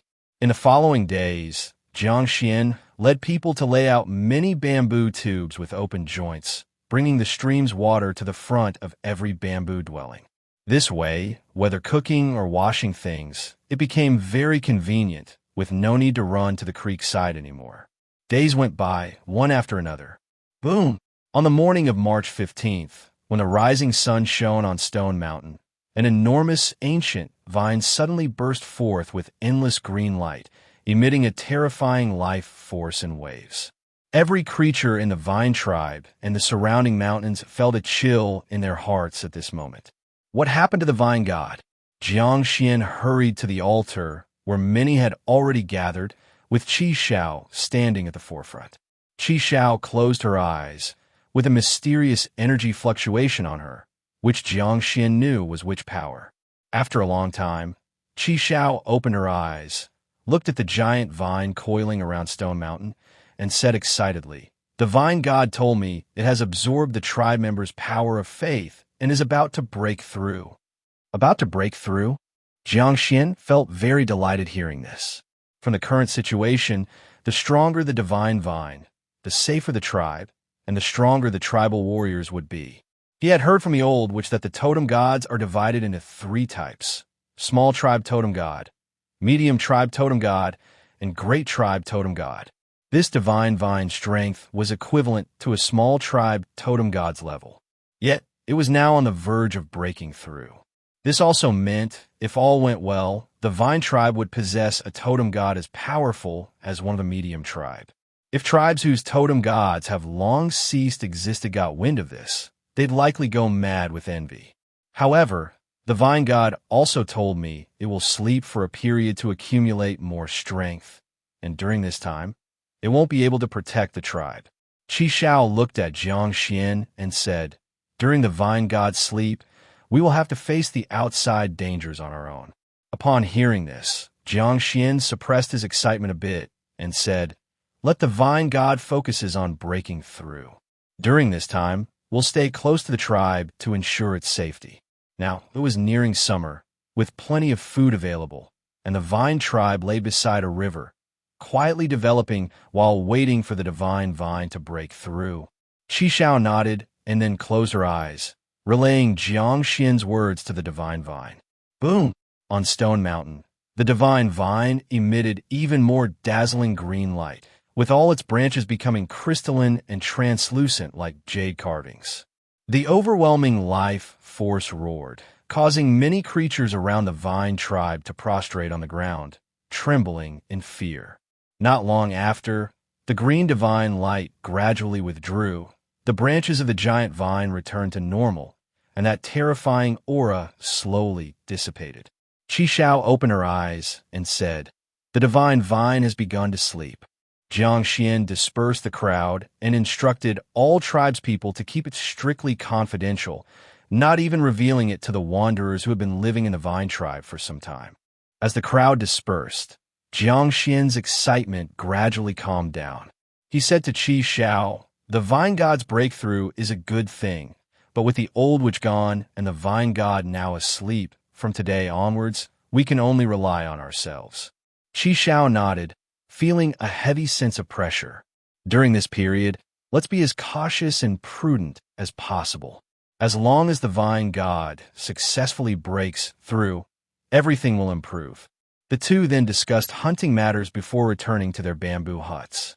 Jiang Xuan gathered all the vine tribe warriors to announce that from today onwards, they would only hunt and gather in the nearby forests, avoiding traveling to far places to prevent unexpected trouble. At the same time, they continued making bamboo rafts and fishing spears, with some warriors started to learn swimming and fishing. The warriors of the vine tribe all agreed, while they regretted not being able to hunt far away. Fortunately, the vine tribe was near a river, making fishing quite challenging. After arranging these tasks, Jiang Xuan, accompanied by Shi Qiu, went to the forests on both sides of the tribe to inspect the previously planted supernatural plants. The inserted cage vine has sprouted. Jiang Xuan came to the southern forest of the tribe and was pleasantly surprised to find that over half of the cage vine cuttings inserted 2 months prior had successfully taken root and sprouted, with only a few dryings out. Indeed, the tenacity of vine species was outstanding, making cutting propagation a viable method. It was good news, indicating that the plant line of defense Jiang Xuan built had taken a step toward success. The seed of the whip tree has also sprouted seedlings. The previous year, Jiang Xuan collected many fruits of the whip tree, a miraculous plant whose fruit, when consumed, could increase one's strength. Holding an experimental mindset, Jiang Xuan planted the leftover seeds in the intended plant line of defense area. Unexpectedly, they successfully sprouted. Though these whip tree seedlings didn't yet possess formidable offensive power, in a few years, when they grew into big trees, they would not only provide the vine tribe with plenty of fruit, but also protect the tribe with their incredible attack power. Subsequently, Jiang Xuan went to the northern forest of the tribe, where he had planted a row of head-biting flowers, resembling a plant from a casual game Jiang Xuan played in his previous life. Each head-biting flower had a massive red blossom. Their colors were vibrant, and usually, they stayed motionless like other flowers, with a fragrant nectar in the stamens, luring various insects and small animals.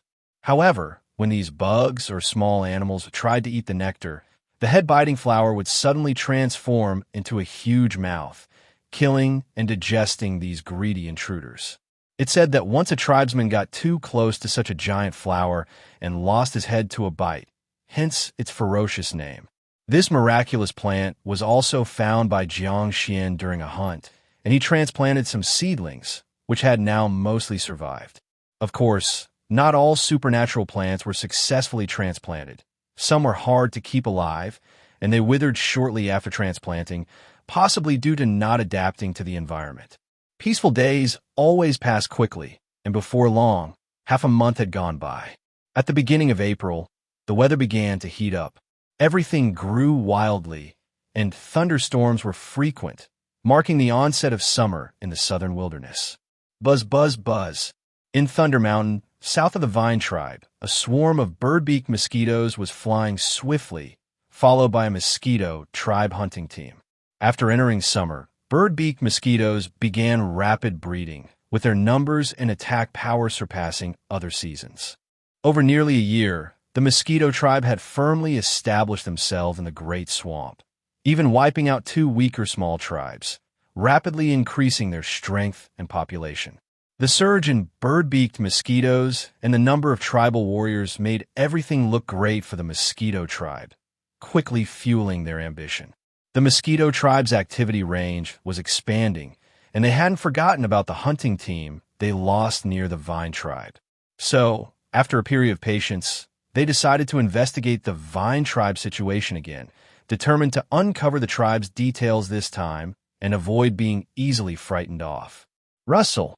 In the woods, the mosquito tribe's hunting team advanced swiftly.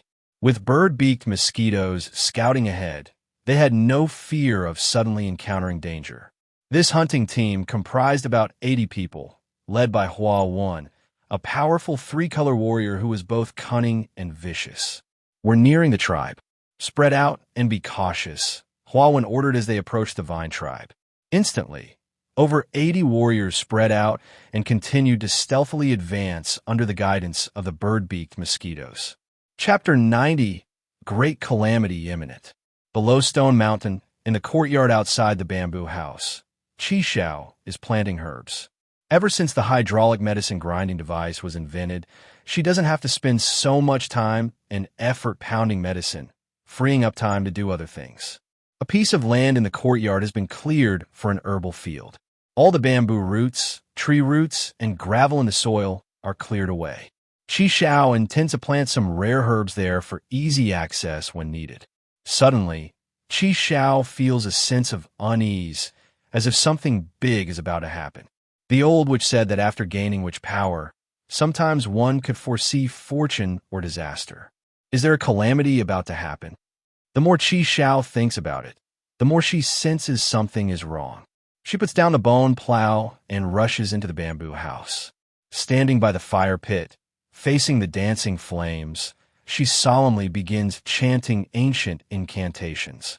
These were divination spells passed down by the old, which when teaching her witch doctor skills, used to predict the fortunes more accurately through divination. As the spell is chanted, the flames in the fire pit shoot up significantly and start to dance in an inexplicable rhythm. Most of Qi Xiao's witch power gathers in her eyes. If someone were present, they would see her eyes shimmering like glass, emitting a faint glow. Once the incantation ends, Qi Xiao fixates her gaze on the flames, seeing a dynamic image within them. It is a swarm of grim, bird-beaked mosquitoes, followed by many warriors from the mosquito tribe. As Qi Xiao tries to see more clearly, the image in the flames disappears. She lets out a muffled groan, and a trickle of blood seeps from the corner of her mouth. Although divination can predict fortunes, it can have a backlash on oneself. The bigger the event, the more severe the backlash. The old witch once sternly warned her not to casually divine major matters like the future of the tribe. But Qi Xiao doesn't heed such warnings now. Wiping the blood from her mouth, she hastily runs out of the bamboo house to find Jiang Xuan. At this moment, Jiang Xuan is leading people to dig channels, which can be used to irrigate the fields during droughts and drain rain quickly, essential for crop cultivation. Chief, Qi Xiao runs hurriedly to Jiang Xuan's side. At this moment, Jiang Xuan is digging soil covered in mud. What's going on? Jiang Xuan has rarely seen Qi Xiao so flustered. She has always been more composed than most people. The mosquito tribe is coming again, and in great numbers. Qi Xiao's words make everyone tense, including Jiang Xuan. The divine vine has descended into slumber, the old witch has departed, and if the mosquito tribe launches a large-scale attack, what can they use to withstand it? Jiang Xuan leaps from the half-dug channel, shouting, "Everyone return to the bamboo house immediately." In an instant, the entire vine tribe, whether warriors or wanderers, puts down their tasks, grabs their tools, and rushes back. Jiang Xuan roughly washes his hands, then grabs the bone plow and follows Qi Xiao back, asking, "What exactly is going on?" Qi Xiao hasn't left the tribe for some time. The warriors guarding hasn't issued a warning, and the bird-beaked mosquitoes haven't appeared. How did Qi Xiao know the mosquito tribe was coming? Of course, Jiang Xuan knows that Qi Xiao wouldn't joke about such things during major incidents. Qi Xiao urgently explains, I learned divination from the old witch. Today, while working, I suddenly felt a palpitation, so I tried using the flames for divination. I saw in the flames the mosquito tribe's bird-beaked mosquitoes and a large number of warriors headed this way. Fire divination is an extremely ancient and mysterious divination method. There are other methods like water divination, bone-burning divination, turtle shell divination, etc. Jiang Xuan doesn't know exactly how reliable this method of divination is, but now the vine tribe has lost the protection of the divine vine, becoming very vulnerable. Even if this is just a false alarm, Jiang Xuan must anticipate all scenarios, for the vine tribe cannot afford to gamble. What to do? Jiang Xuan walks while racking his brain for a plan. The current situation is exceedingly difficult. Even if all warriors of the vine tribe fight to death, they cannot withstand the mosquito tribe's assault. External forces cannot be relied upon anymore because there is no power left to borrow, only their own power remains. Hiding in underground holes won't last long because last time they fled from there, they were discovered by the mosquito tribe. Those bird-beaked mosquitoes are extremely sensitive to human scent and heat sources, and the warriors of the mosquito tribe aren't easy opponents. Jiang Xuan feels his heart sinking gradually. The entire vine tribe suddenly stands on the edge of a cliff, ready to fall into oblivion with a single push. Could it be that the tribe, just embarking on the right path, is about to be easily wiped out? The laboriously built tribe facing such a fate is something Jiang Xuan simply cannot accept. In truth, Jiang Xuan could abandon the tribe, take Qi Xiao, Go Tung, Shi Qiu, and Nanxing with him, and escape. They are all two-color warriors, and the chance to run is high. But doing so would mean everyone else dies. The current possessions of the vine tribe will be seized by the mosquito tribe, and they themselves might be caught. Is there a way for everyone to survive and minimize the losses? Jiang Xuan can't think of a solution for now, nor can Qi Xiao, and others are left fretting. Soon, the crowd returns to the bamboo house, where Jiang Xuan gathers everyone in the open space, his heart in turmoil. The mosquito tribe is coming. Jiang Xuan's words prompt an uproar among everyone, including Song and others who also heard of the vine tribe's grievances with the mosquito tribe, even seeing those bones hanging from trees. Now, everyone stashes grain, tools, and important items in the underground cave, then use the fastest speed to seal and hide the entrance. Song couldn't help but ask, Chief, after hiding, then what? Jiang Xuan gazes at Song, grits his teeth, and says, Run. Song anxiously responds, But what about the things we planted? No time for that. Jiang Xuan says, Save your life first. Besides, the crops haven't yielded yet. Mosquito tribe might not touch them. Song clenches his sole fist, veins bulging on his arm. These crops are his labor. He wishes he could stay to fight the mosquito tribe. De Jiao, in charge of breeding, urgently asks, Chief, can we take the animals we're breeding with us? Jiang Xuan shakes his head. If we bring those animals, we won't be able to escape. De Jiao falls silent, feeling like his heart is bleeding, yet there is no remedy. Jiang Xuan comforts him. Whether it's crops or animals we're breeding, we can re-sow and breed again, but if people are gone, then everything is lost. This statement is not only comforting others, but also consoling himself.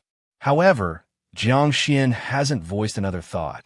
Given so many people, how many can escape remains uncertain. All right, don't have much time. Everyone quickly hides the items. Make sure to securely hide the underground cave entrance, then run. Despite immense reluctance and frustration, there's no other choice. Everyone follows Jiang Xuan's instructions, stashing most important items into the underground cave, sealing its entrance and camouflaging it. Whether the mosquito tribe can find the cave, whether they might excavate and take the items inside, cannot be concerned with now. Soon, most things that needed hiding are stored away. De Jiao clenches his teeth, and after consulting Jiang Xuan, he releases all the animals not yet fully trained. De Jiao prefers these animals return to the wild rather than be seized by the mosquito tribe. The group simply takes some food and weapons, then gathers together, ready to flee. At this moment, Jiang Xuan remains agonizingly pondering a way to save everyone, his head feeling like it's about to explode. He has a gut feeling that this crisis can certainly be overcome. It's just that within such a short time, he hasn't figured out the solution. Chapter 91. Giant Water Scorpion. Where to escape? Jiang Xuan stood in front of the Vine tribe, staring at the hopeful eyes of over 100 people, momentarily trapped in a difficult decision. The mosquito tribe came from the south, so heading south could be ruled out first.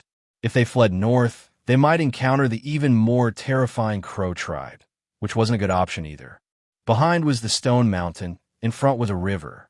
A river? Jiang Xuan's eyes suddenly lit up. He finally knew where the path from his intuition lay. Some time ago, for fishing purposes, Jiang Xuan made a large number of bamboo rafts and had the warriors of the Vine tribe practice steering them. Unexpectedly, before the fishing operation officially began, the Vine tribe encountered crisis. If they crossed the river by bamboo raft, given the Feiyu River's width of over 20 meters, the warriors of the mosquito tribe would definitely be unable to pursue. Jiang Xuan immediately shouted, "Everyone, take the bamboo rafts to the other side of the river." Over 100 people were initially stunned. Then the smarter ones immediately realized that crossing the river could evade the pursuit, so they all rushed towards the riverbank. At this moment, no one could care about the threats in the river. The bamboo rafts made by the Vine tribe were relatively large. In theory, as long as people stayed out of the water, they would be relatively safe, even if there were big fish or water beasts. For the big fish and water beasts, the bamboo rafts were not food. They generally wouldn't attack the rafts unless it was a special circumstance. Qi Xiao and Go Tung, along with others, gathered around Jiang Xuan. At such a time, they instinctively clustered together, forming a stronger combat force. While running, Go Tung worriedly asked, "What if the bird-beaked mosquitoes chase us across the river?" A look of murderous intent appeared in Jiang Xuan's eyes as he gritted his teeth. "We can't beat the mosquito tribe, but can we not handle mosquitoes? If they dare to chase across, we'll turn back and kill them." The others also felt a surge of frustration and nodded upon hearing this, then focused on running towards the riverbank. The distance from the bamboo huts to the riverbank wasn't far. Soon, the Vine tribe people reached the river and pushed 5 bamboo rafts into the water. The bamboo rafts made by the Vine tribe were very large. Each could carry 6 people. With a few trips, everyone could be ferried across. "Quick, send the witch across first," Jiang Xuan shouted, and, without caring whether Qi Xiao was willing, pushed her onto a bamboo raft, with Nanxing and others following her. "Go!" Jiang Xuan forcefully pushed the bamboo raft out, then continued directing others onto the bamboo rafts to cross the river. As the leader, others could cross first, but he couldn't. If he left, those remaining would panic, causing chaos. "Xuan, you hurry up and cross the river." Actually, Qi Xiao wanted to stay, but she knew there was no time to lose. Hesitation would only waste time. "Don't worry." Jiang Xuan waved at Qi Xiao, showing a smile. Splash, splash. The 5 bamboo rafts successively steered toward the center of the river, a movement that drew the attention of fish in the river. Big and small fish swam around the bamboo rafts, not fearing humans. In the water, there were also large black shadows swimming, which made the people on the bamboo rafts incredibly anxious, fearing those shadows might suddenly attack and overturn the rafts, devouring them. Fortunately, this scene didn't happen. The black shadows merely swam back and forth without actively attacking the rafts. Soon, the first batch of 30 people crossed safely. Then a warrior most skilled at maneuvering the rafts propelled the rafts back. The river crossing was unexpectedly smooth, and those manning the rafts became increasingly proficient, making the rafts move faster across the water. Before long, there were only the last 20 people on the Vine tribe side. The tension in Jiang Xuan's heart finally eased considerably. As long as this last group crossed the Feiyu River, everyone would be temporarily safe. However, at this moment, a buzzing sound approached from afar, making people feel uncomfortable instinctively. Not good. It's the bird-beaked mosquitoes. The mosquito tribespeople are coming. Jiang Xuan's expression changed as he urged the warriors paddling the bamboo rafts back. Faster, even faster. The warriors on the 5 bamboo rafts knew the gravity of the situation. They moved faster with their paddles, desperately steering the rafts towards this side. Buzz, buzz, buzz. At this time, a big swarm of bird-beaked mosquitoes had already flown over the bamboo huts of the Vine tribe, followed by more than 80 mosquito tribe warriors, wielding various weapons, roaring as they rushed into the bamboo huts. Before coming, Huan had listened to the other leaders' introductions about the Vine tribe and knew they had a giant eagle and a giant dragonfly, which were terrifying. Precisely because of this, after approaching the Vine tribe, they spread out cautiously, advanced bit by bit, and dismantled a large area of traps set up by the Vine tribe. However, when they reached the Vine tribe's territory, all they saw were a dozen bamboo huts with not even warriors responsible for guarding the tribe. Huan realized they'd been misled. Enraged, he immediately led people to rush into the bamboo huts, intending to kill everyone from the Vine tribe. However, after entering the bamboo huts, the fire in the hearth was still burning, but the Vine tribe's food, tools, and weapons were all gone. Leader, there's no one here. Soon, the mosquito tribe warriors gathered together again, their expressions very grim, as all the bamboo huts were empty. Hood, hood, hood. Just at that moment, Huan faintly heard a crashing sound deep in the bamboo forest, so he led his people to rush over. However, what he saw was still an empty bamboo house and a hydraulic medicine grinding device. Ah, bang! Huan shouted angrily and then kicked the hydraulic medicine grinding device, causing water to gush out from the bamboo pipes onto the ground. Buzz, buzz, buzz. At that moment, a bird-beaked mosquito flew down from above the bamboo forest, circled around Huan, and then flew east. They're over there, chase. Feeling tricked, Huan gripped his bone knife and led his people in pursuit. Those bird-beaked mosquitoes were indeed formidable, capable of accurately detecting traces of human scent lingering in the air and following it. When Huan and his men arrived at the riverbank, the last group of Vine tribe people were almost across the river. While running, Huan watched helplessly as Jiang Xuan and the others crossed the river on bamboo rafts. By the time he reached the water's edge, Jiang Xuan was already ashore and pulling the bamboo rafts up with him. This is infuriating. Huan was almost exploding with anger. He realized that the Vine tribe wasn't strong at all, even surprisingly weak. Otherwise, they wouldn't have had to flee. Moreover, the giant eagles and giant dragonflies described by the mosquito tribe warriors were nowhere to be seen, leaving them unsure whether they'd been deceived or if something else had happened. If Huan had known the Vine tribe was so weak, he wouldn't have cautiously approached them, but instead would have charged straight in. The Vine tribe people wouldn't have been able to escape. But now, the Vine tribe had crossed the river using a tool made of bamboo, and they couldn't give chase, leaving Huan so frustrated he was nearly spitting blood. Yet, he couldn't just let these Vine tribe people go. He couldn't swallow this humiliation. Beep, beep. Huan pulled out a bone whistle and blew on it fiercely. This seemed to be a signal, as a large group of bird-beaked mosquitoes flying above the mosquito tribe warriors' heads immediately swarmed towards the opposite riverbank upon hearing the whistle. These bird-beaked mosquitoes were numerous and ferocious and could easily cross the river. Once they caught up with the Vine tribe people, they would certainly cause significant trouble.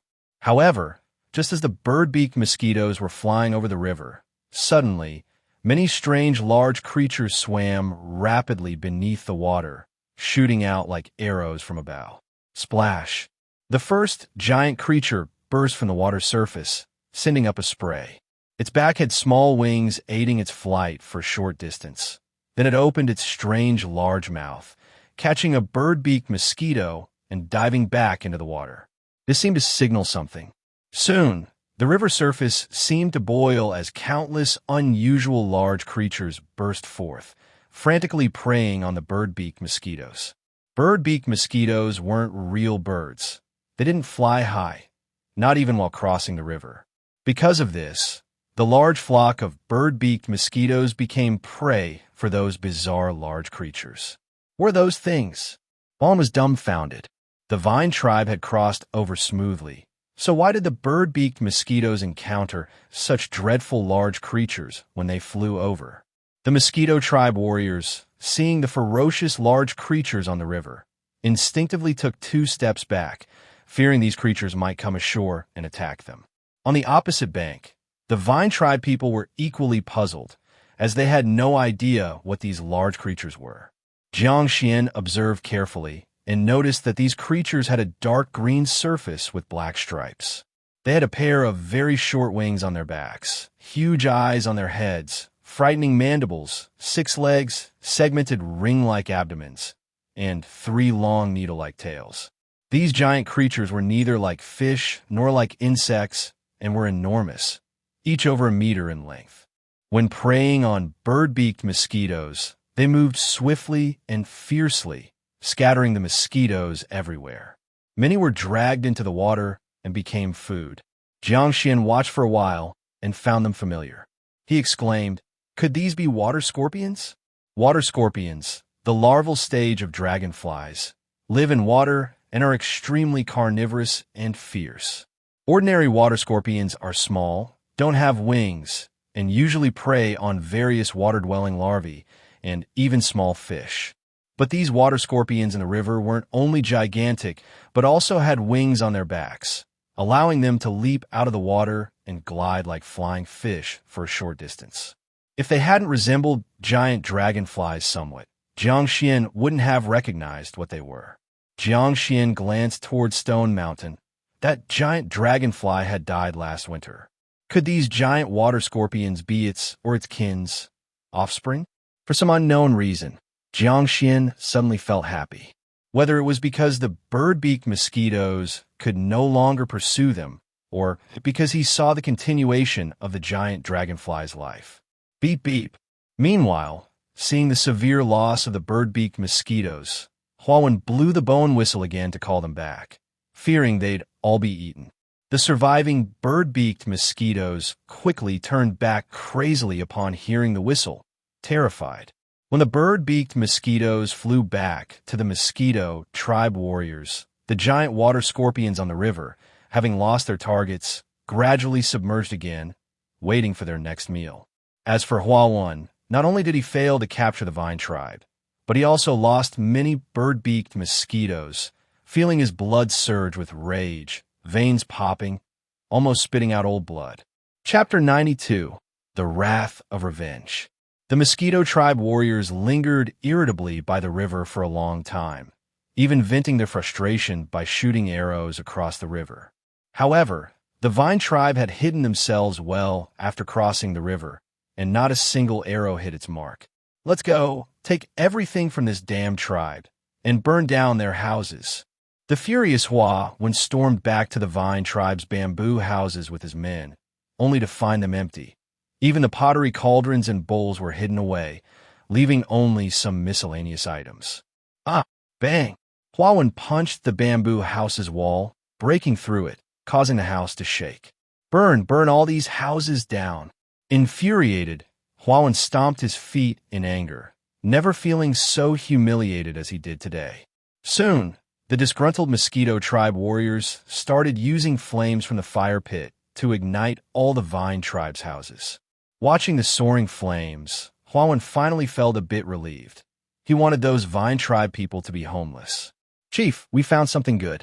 At that moment, a mosquito tribe warrior excitedly ran up to Huan. "What good thing?" "Huge, beautiful pottery over by their altar." "Let's go, take me to see it." Although burning houses vented some anger, if they returned empty-handed after losing so many bird-beaked mosquitoes, Huan wouldn't be able to explain to the tribe. Therefore, hearing about good things filled him with excitement, and he immediately led his men toward the vine tribe's altar. As they passed through the bamboo grove and arrived in front of the vine tribe's altar, they saw a towering altar and 3 large pottery cauldrons engraved with patterns of flowers, birds, insects, and fish. Huawin's eyes lit up immediately upon seeing the 3 pottery cauldrons. These are indeed good things. A warrior beside him said, "Didn't expect such a small tribe to have such a large altar and pottery." Huawin sneered. "Now, these 3 large potteries are ours. Take them away." At Huawin's command, the Mosquito tribe warriors, long unable to hold back, immediately climbed onto the altar and carried down the 3 large pottery cauldrons. Looking at the exquisite pottery cauldrons, the Mosquito tribe people were overjoyed. Bringing these back to the tribe was a great achievement. No, it was 3 great achievements. Huawin then looked at the 8 totem poles beside the altar, saying, "Cut down these poles for me." "Yes." A group of Mosquito tribe warriors immediately rushed over, wielding stone knives and stone axes, knocking over the 8 thick totem poles and mutilating them. Huawin still felt unsatisfied, so he hacked at the tall altar dozens of times, defacing the Vine tribe's totem patterns. Finally, his gaze settled on the gigantic ancient vine entwining the stone mountain. This giant vine should be the guardian god of their tribe. Go cut down the vine, let them taste despair. If it were a fearsome beast totem god, Hua would have fled as far as possible. But this was just a vine, and despite their destruction here, the ancient vine remained motionless. Therefore, Hua once surmised that the ancient vine was merely large, without any magical powers. For this reason, malice rose in his heart, wanting to cut the ancient vine to make the Vine tribe people lose their faith and taste despair. Snap! However, when the first Mosquito tribe warrior swung his stone axe fiercely at the ancient vine, he felt like he was chopping a giant stone rather than a vine. The ancient vine's bark remained unscathed, while the force of the rebound numbed his arm. "Didn't you eat? Let me do it." Huawin pushed the warrior aside, wielding his stone axe with the terrifying power of the 3-color warrior, and swung it fiercely at the ancient vine. Crack! The handle of the stone axe broke directly, and a small piece of the axe head chipped off, while the ancient vine remained unmoved. Moreover, Huawin sensed a fearsome aura awakening, making him finally afraid. Huawin raised his head to glance at the colossal ancient vine, feeling a tremor run through his body, his scalp tingling. "Forget it. Let's leave it. They've gotten off lightly." Huawin threw out a remark and then left with the Mosquito tribe warriors, carrying away the 3 large pottery cauldrons, lacking the courage to look back even once. After Huawin and his men departed, the fearsome aura subsided again, and the ancient vine bathed in sunlight gently swayed its tender branches in the breeze. Across the Feiyu River, Jiang Xuan and others hid in the forest, constantly observing the changes on the other side of the tribe. When they saw the towering flames, they knew the frenzied Mosquito tribe warriors had burned down their home. A surge of fury brewed in everyone's hearts. Their expressions darkened. Nanxing sat beside Jiang Xuan, asked, "Chief, when can we go back?" Jiang Xuan replied, "The Mosquito tribe people are cunning. We'll stay here for a few days, ensuring it's safe before returning." Hearing Jiang Xuan's words, everyone felt even worse. A wanderer quietly said, "Finally having a house, a home, where there was something to eat every day, and in the blink of an eye, it's all gone. I hid some stuff in the corner of the house. It must be burned now. What will we do now?" A female wanderer, holding a child, began to sob quietly. Soon, more people looked at the soaring flames across the river, started crying, and the cries grew louder. Jiang Xuan and Qi Xiao felt as though a heavy stone weighed on their hearts, feeling extremely uncomfortable as they watched. "Stop crying." Jiang Xuan finally stood up, shouted forcefully, stopping the cries and drawing everyone's attention to him. Jiang Xuan looked at the tear-streaked faces and softened, his tone becoming gentler. "The houses are gone. We can rebuild. The belongings gone. We can remake them. As long as we're still here, the tribe remains, and soon we'll regain what we lost. Moreover, we have the Vine God. When a Vine God breaks through successfully, our tribe will become even stronger." Jiang Xuan looked at each face, speaking deliberately. "I promise you, Once the tribe becomes strong, we will surely make the mosquito tribe repay today's humiliation in double. Jiang Xuan's words finally pulled everyone's mood out of the depths. Their fists clenched tightly, eyes blazing with the flames of revenge. Qi Shao also promptly stepped forward, saying, "The chief is right. Once the vine god breaks through, it will lead us to greatness. And then, we will definitely seek revenge on the mosquito tribe." A warrior, overwhelmed with emotion, stood up and shouted excitedly, "Revenge!" Soon, more and more people stood up, chanting the same words. Revenge! Revenge! Once everyone's emotions stabilized, Jiang Xuan immediately led them in chopping trees and gathering vines to rebuild simple houses. It was the rainy summer season, and without houses, everyone would be soaked.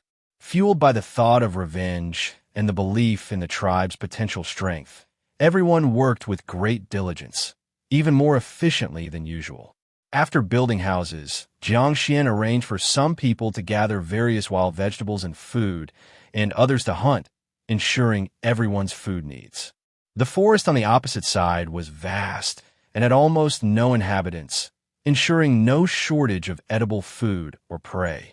Moreover, with Jiang Xuan and others possessing considerable strength, food was not much of a concern.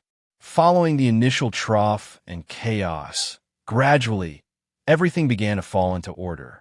Chapter 93, Divine Vine Breakthrough. In the southern forest of the Vine tribe, Huan did not immediately return to the tribe with the pottery cauldron, but chose to hide with his people. He hoped for the members of the Vine tribe to come back so that they could launch a surprise attack and completely wipe them out.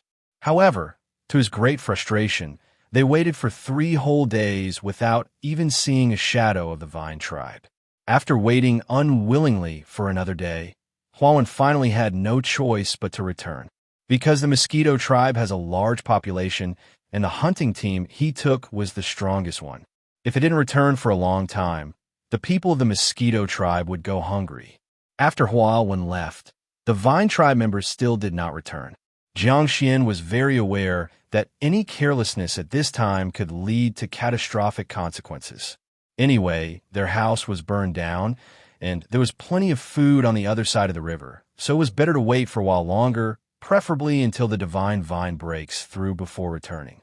Additionally, Jiang Xuan wanted to take the opportunity to explore the forest across the river to see how many usable resources it has. In the future, when the Vine tribe grows in number, they might even have some people living here permanently, expanding their territory. Just like that, in the blink of an eye, a month's time passed. The Vine tribe had firmly established themselves on the other side of the river, not only building many houses, but also finding several new edible plants and opening up land for farming. At this rate, even if they don't return to live under Stone Mountain, they can survive here. However, most people still wanted to go back, especially Song, who kept mentioning taking a bamboo raft over to check on the crops. Without management for such a long time, the fields were likely overgrown with weeds.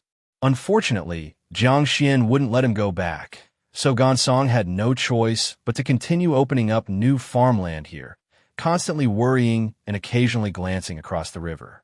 During this time, Huan led his people there twice, but both times they left empty-handed. Unable to cross the river, they left cursing. The mosquito tribe even believed that the Vine tribe wouldn't return anymore. After all, in this primitive era, it was common for tribes to migrate. Apart from the large tribes, which tribes stayed in one place for long. May 8th morning, Jiang Xuan led people to check on the traps they had set up yesterday, half of which were triggered, catching a few small preys.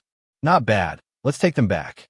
Jiang Xuan was carrying one of the preys, about to head back, when suddenly a large number of clouds gathered in the sky, and a strong wind blew. It's gonna rain? Quick, let's go. Summer thunderstorms come swiftly, and Jiang Xuan didn't have time to think much. He hurried away with others, not wanting to get drenched despite their robust physicality. Boom, boom, boom. Snap! Today's clouds were exceptionally thick. Lightning danced like silver snakes, and the wind howled. However, the anticipated heavy rain did not arrive, not even a light drizzle. When they rushed back to their newly constructed houses, they noticed that back towards Stone Mountain, a sudden, endless green light shot into the sky. It's the vine god. The vine god is about to break through. Qi Xiao stood excitedly at the doorway, staring intently in the direction of Stone Mountain. Jiang Xuan sat down to pray and joined Qi Xiao, looking at the heavy clouds above with some worry inside. If the divine vine succeeded, it would be a joyous occasion for all. But if it failed, they might indeed be unable to return to their dwelling place for a long time. Others also jumped to get a better view, feeling both nervous and expectant. Gonsong instinctively clenched his fists, muttering under his breath. It has to succeed. The leader said if the divine vine succeeds, we can go back. Even now, he's worried about the crops in the fields. Sharing similar feelings was Dejiao. Although he wasn't as anxious as Gonsong, since his livestock and insects were already released. Boom! Above Stone Mountain, the divine vine that had been silent for over a month finally came to life, with all the vines glowing in endless green light enveloping the entire mountain.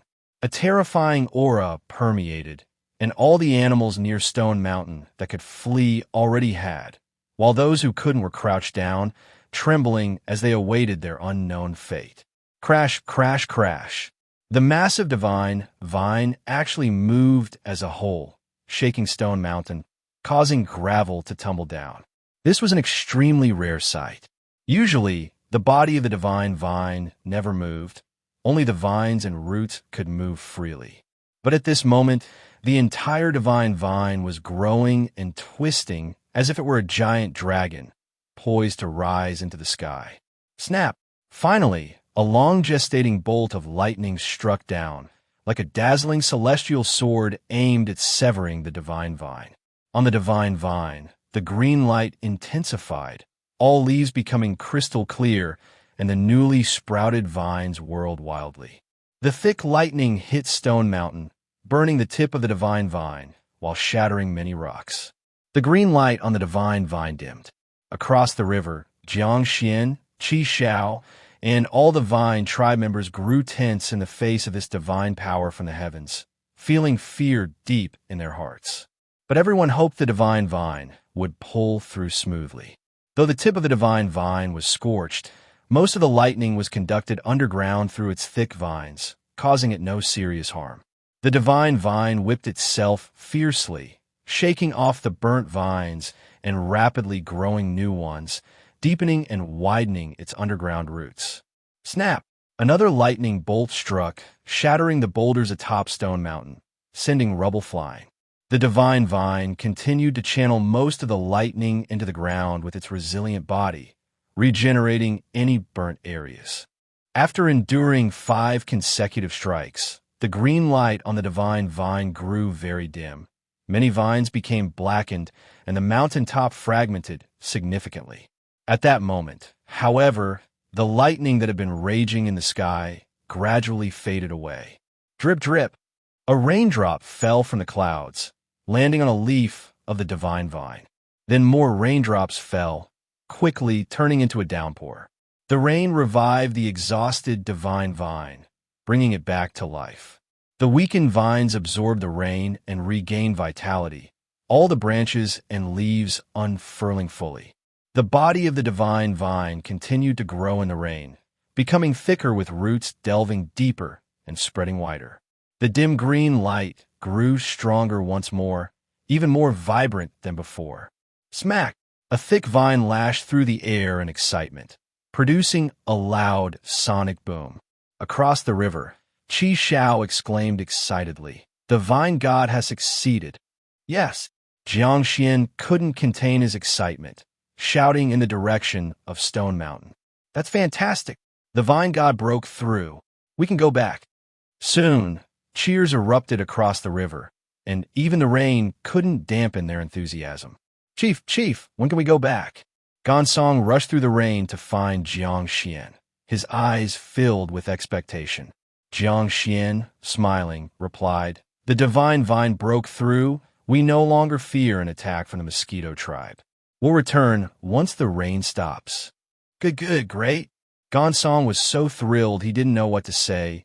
eager to return to see the crops on dozens of acres, wondering if the mosquito tribe had damaged them, if they had grown weeds, or if wild animals had eaten them. An hour later, as the sunshine broke through, the vine tribe began packing their things, preparing to return to their original home. The divine vine called out to the sky, "I've broken through. Where are the monthly votes?" Chapter 94. Reconstruction. Crash. On the Feiyu River, 5 bamboo rafts crossed the river together, and the tribesmen on the rafts from the vine tribe were feeling extremely excited. When they once again stepped onto the land on the opposite shore, many felt tears welling up. "We've finally come back." Gonsong knelt on the ground, scooping up some soil, feeling a profound sense of reassurance. "The crops. Let's go see how the crops are doing." Gonsong laid down the scoop of soil, then hurriedly ran towards the farmland. Others couldn't contain their excitement and began to walk back as well. When Gonsong rushed into the farmland, he found it wasn't severely damaged, although plenty of weeds had grown. Gonsong breathed a sigh of relief. "This is great. The crops are fine. Just need to remove the weeds." With that, Gonsong immediately squatted down and began to pull weeds by hand, very patiently. By the riverbank, Jiang Xuan and Qi Xiao were the last to cross. After they crossed, they first dragged the bamboo rafts onto the shore, then headed towards the bamboo forest. On the way, Jiang Xuan saw Gonsong pulling weeds and smiled. This guy had become a fervent agricultural enthusiast. He walked a bit further, and a plot of land with 6 plants caught his attention. The seedlings of the red crystal rice have sprouted." Jiang Xuan discovered that the seedlings of the red crystal rice he had planted were already more than a foot tall. The seedlings looked somewhat like corn, but the stems and leaves were purplish-red with stout main stems and broad leaves, likely a type of grass family plant. This was quite a pleasant surprise because earlier Jiang Xuan wasn't sure which plant bore the red crystal rice fruits. Seeing its seedlings now, Jiang Xuan felt much more reassured. The vine tribe currently lacks a staple grass species, and if these red crystal rice plants grow successfully and bear fruit, they might become one of the staples of the vine tribe in the future. Jiang Xuan observed for a while longer, then weeded the area around the red crystal rice seedlings before proceeding to the front of the bamboo forest. More than 100 people were already gathered in front of the bamboo forest, yet no one spoke loudly, and the atmosphere was very tense. In front of them lay ruins overgrown with weeds. Even though they knew beforehand that the mosquito tribe had burned down their houses, seeing it firsthand was still hard to accept. Jiang Xuan's face turned somber as he viewed the ruins. Mosquito tribe. Jiang Xuan clenched his fists, his heart burning with rage. Just then, Qi Xiao patted Jiang Xuan's shoulder and said, "Don't worry about the houses. We hid a lot of things in the underground tunnel." Upon hearing Qi Xiao's words, Jiang Xuan immediately remembered that they had hidden most of their belongings in an underground tunnel when they left. Jiang Xuan shouted to the crowd, "Don't just stand there, find the entrance to the underground tunnel and dig it open to retrieve the items inside. Right, our things are still buried underground. Quick, check if the food has gone moldy." Jiang Xuan's shout helped the others regain their senses. They immediately began searching through the ruins for the entrance to the underground tunnel. Though the houses had been burned to ruins, everyone remembered the tunnel's location. Thus, it wasn't long before someone uncovered the first entrance to an underground tunnel and painstakingly cleared the mud and stones blocking it. Once the first tunnel was opened, the Vine Tribe warriors retrieved many tools, pottery, and other items from inside, prompting cheers from the crowd. The tubers stored inside had only sprouted and were mostly still edible. Only some food, not suited for storage, had turned moldy and was inedible when brought out. This made everyone feel heartache and pity because it was food. The tribe cherishes food immensely because they often starve in the past, fearing hunger. More tunnels were opened, and everything inside was moved out. This included the large pottery cauldron used for cooking, an essential item well hidden. After moving things out of the tunnels, Jiang Xuan immediately ordered everyone to clean up the ruins and temporarily erect simple shelters on the original site for protection against wind and rain. Once everything was set up, they would build houses sturdier than before. While helping to build shelters, Shurchio ran over with a worried face, quietly reporting, "Chief, the mosquito tribe damaged the altar, moved away 3 large pottery cauldrons, and even pushed over the totem pole, which is hacked to pieces. The witch seems very sad at the altar." Jiang Xuan's face darkened. "I'll head there after finishing here. You go busy yourself." "Okay," Shurchio responded, then hurriedly left as there was much to do at the moment. After finishing building a shelter, Jiang Xuan headed into the bamboo forest.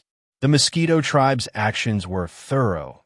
Even the giant stone with the vine tribe's totem pattern was defaced beyond recognition. Step by step, he entered the bamboo forest and found Qi Xiao's bamboo house was burned and his newly made hydraulic medicine grinding device destroyed. Jiang Xuan showed no change in his expression, but his fists clenched tighter. He approached the altar, seeing the empty altar from a distance, the collapsed totem pole, and Qi Xiao standing motionless in front of the altar like a clay statue.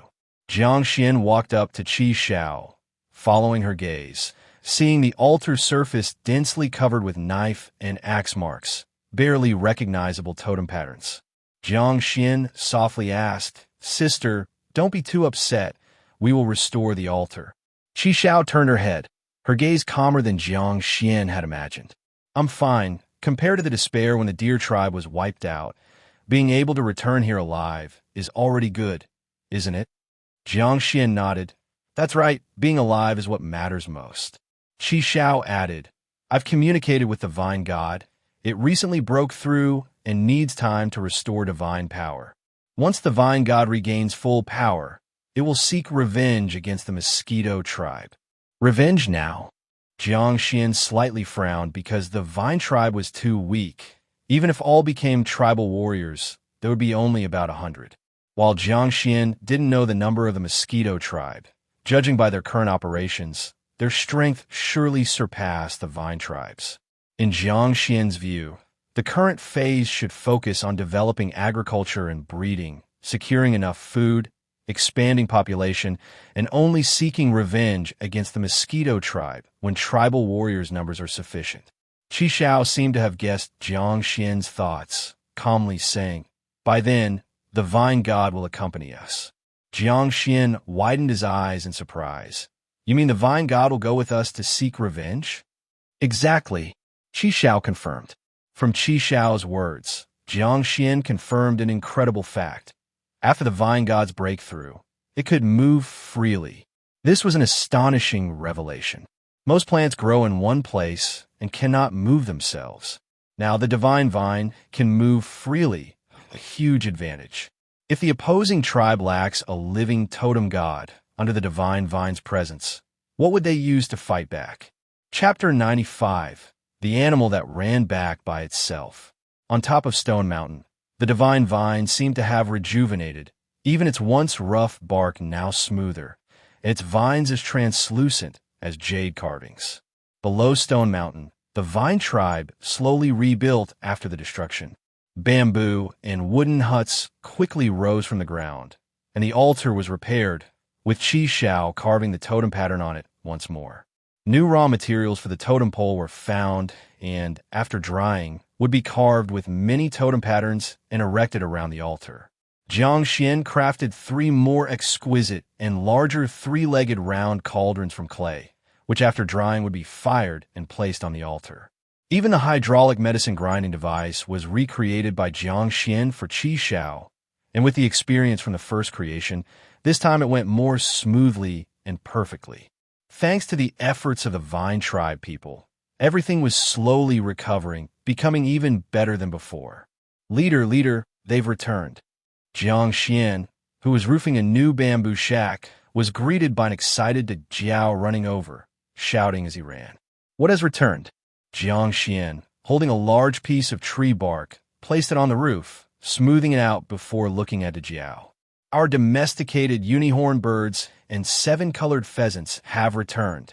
The Jiao finally completed his sentence, his face full of a joyful smile. "This is such a good thing." Jiang Xuan was very surprised by this. Back then, To escape the mosquito tribe's attack, Jiao didn't want those domesticated animals to fall into their hands, so he released them all. When they returned, the cave was empty. Even the large insects were few remaining. No one expected that these unicorn birds and 7-colored pheasants, which hadn't been fully domesticated, would come back. It's true, leader. I can take you to see. The Jiao was obviously overly excited and was eager to show Jiang Xuan this miraculous event. Okay, I'll go after I finish roofing with these pieces of bark. Jiang Xuan laid down large pieces of tree bark on the roof, securing them with bamboo and tying the ends with vines to hold the bark in place. After he finished, he climbed down from the roof and followed the Jiao to the area where the animals were domesticated. When Jiang Xuan arrived in front of the row of caves, he noticed 2 doors of the cave fences had been repaired, and a few unicorn birds along with several 7-colored pheasants were respectively penned inside. Leader, look, these unicorn birds and 7-colored pheasants returned by themselves. I dug some bugs to lure them into the caves and locked them up again. Jiang Xuan looked at the creatures inside the caves and asked the Jiao, "When did they come back?" The Jiao replied, "Around noon." Jiang Xuan questioned, "That's odd. If they intended to come back, why didn't they return earlier? Why all of them suddenly at this time?" This I couldn't figure out either.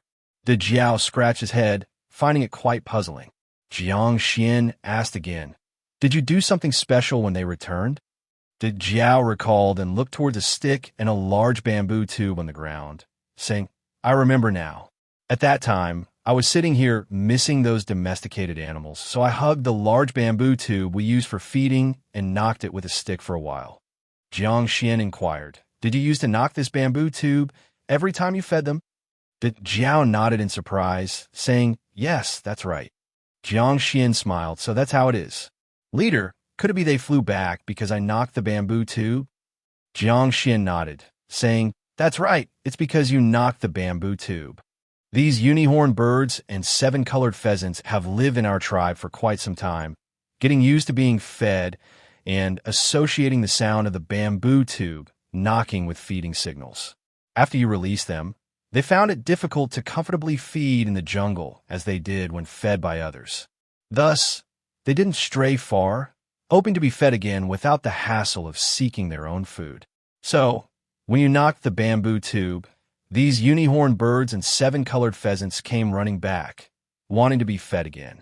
The Jiao, hearing Jiang Xuan's explanation, finally understood the situation. But he soon asked, "Leader, if knocking the bamboo tube can bring back unicorn birds and 7-colored pheasants, why didn't the 5-colored ducks and other animals return?" Jiang Xuan answered, "5-colored ducks prefer living by the riverside, which is too far to hear. You could try bringing the bamboo tube and stick over and knock by the river to see if the domesticated 5-colored ducks come back. As for large bamboo rats, gray rabbits, and those big insects, they're naturally more cautious and harder to domesticate. Since food is abundant in the forest, it's unlikely they'll return." The Jiao said, "Having some come back is good enough. I'll try digging some bugs to lure back the 5-colored ducks." Jiang Xuan nodded. "Give it a try. Theoretically, 5-colored ducks should be like 7-colored pheasants, easier to domesticate, and should appear upon hearing the sound." The Jiao nodded firmly, then went off excitedly to dig some bugs. His attachment to these farm animals was like Gonsong's love for crops. After trying his best, even if only one 5-colored duck returned, the Jiao would feel it was worthwhile.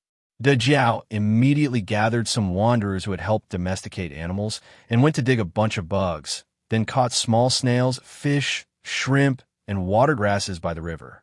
First, they fed the unicorn birds and 7-colored pheasants in the caves until full, then carried leftover food in lidded vine baskets, heading to the Feiyu River by the reed beds. Next to the reeds, the Jiao put the snails, fish, shrimp, and water plants on the ground.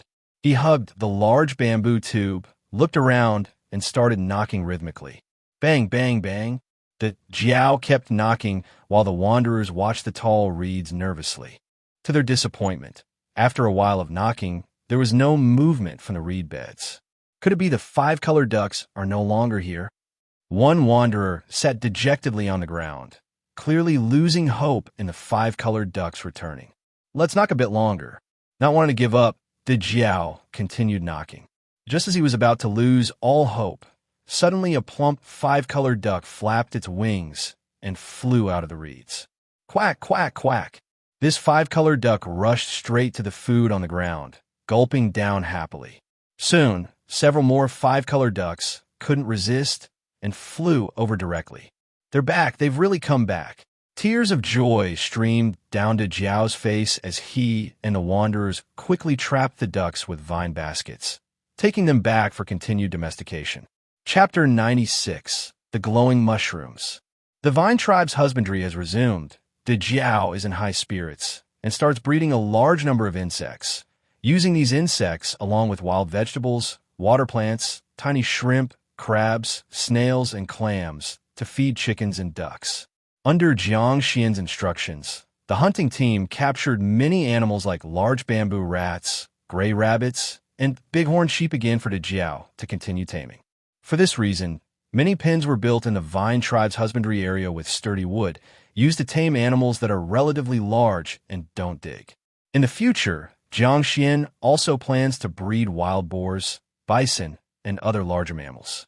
If successful, Jiang Xuan would consider introducing the curved plow for cattle farming. Compared to manual digging, the speed of plowing with cattle is many times faster, not to mention the cattle in this world are large and strong enough. In just a month, the entire vine tribe became orderly again. All the houses were completed, the totem pole was re-erected, and the large cauldron was put back on the altar after firing. Even the rhythmic sound of the water-powered device grinding medicine in the depths of the bamboo forest was restored. During this period, a few more babies were born in the tribe, which made the tribe more vibrant. Jiang Xuan specifically instructed people to provide these mothers with nutritious foods, sent some soft beast hides and other daily necessities, and allowed them to rest for a while to raise their children in peace. Life seemed to return to calm, with everyone performing their duties and working together for the growth of the tribe. However, everyone realized that this calmness was merely the calm before the storm. A battle between the vine tribe and the mosquito tribe was inevitable, and it was approaching fast. With the current number of warriors facing the mosquito tribe, victory seemed impossible. However, after witnessing the divine vine's tribulation, the people of the vine tribe were confident about winning this war. On June 10th, Jiang Xuan gathered all the tribe members to discuss the search for magical plants. The vine god has transcended, but it still needs time to heal. We can't rely solely on the vine god. We must find ways to enhance our own strength. I have decided to lead a hunting team to the mountain turtle tribe to see if we can trade for some strength mushrooms or other mushrooms that can enhance our strength. At the same time, we will also strive to find some fruits of magical plants along the way. Jiang Xuan added, "This time, the witch will accompany us." Actually, if there were other methods, Jiang Xuan didn't want to take Qi Shao along, because if the leader and the witch both left the tribe, it would be hard for others to manage the wanderers. If any changes happened to the tribe, it would be disastrous. Fortunately, with the presence of the divine vine acting as a stabilizing force, there's no worry about great chaos. The reason Qi Shao is going is because only Qi Shao knows enough magical plants. If Jiang Xuan led the group himself, they might miss them even if encountered. Jiang Xuan picked the 12 strongest warriors and arranged the tribe's matters, then began preparing the goods for trading at the mountain turtle tribe. At such times, the beast bones and beast teeth left by the old, which became very useful. They were very popular trading items among the tribe's people. Once everything was ready, Jiang Xuan and Qi Shao, with 12 warriors and some beast bones and beast teeth, set off towards the mountain turtle tribe the next morning. Jiang Xuan had not been to the mountain turtle tribe before, but he knew where the mushroom forest was located. Given how much the mountain turtle tribe valued the mushroom forest, once the mushroom forest was found, finding people from the mountain turtle tribe shouldn't be hard. Chirp, chirp, chirp. In the hot weather, amidst the dense primitive jungle, various insects hid on branches or leaves, chirping madly. The people of the Vine tribe had been walking in the jungle for half a day. With ink-green totem patterns painted on their faces and weapons in hand, they carefully observed their surroundings, guarding against possible sudden dangers. Qi Xiao asked Jiang Xuan, "How far is it to the mushroom forest?" Jiang Xuan replied, "We should arrive by nightfall tomorrow." The journey from the Vine tribe to the mushroom forest, including overnight stays, takes about 2 days, or less if the pace is quick. Then we need to find a place soon to prepare for the night. Spending the night in the jungle is dangerous. They must find a safe place in advance, build a shelter, and start a fire. If there's no fire and no shelter, they could easily become dinner for predators in the jungle. Bah! Ahead, a group of bighorn sheep was grazing, when suddenly, a mountain leopard charged out of the bushes, swiftly biting one bighorn sheep and dragging it away. The flock scattered in all directions, and that bighorn sheep became the mountain leopard's meal. These mountain leopards are very swift and have a diverse diet. Sometimes, humans are also on their menu. The group hadn't walked much further when they encountered a giant python coiled on a tree. As they passed underneath, the python attempted to strike, but Jiang Xuan spotted it in advance and slayed it. The resilient snake skin was peeled off, having many uses. The snake body was cut into several pieces to be roasted for eating at their night camp. Similar dangers are quite common in the jungle. A slight mistake could easily cost one's life. It's for this reason that the casualty rate among the hunting teams of various tribes is very high. Chapter 97. The Glowing Mushroom 2.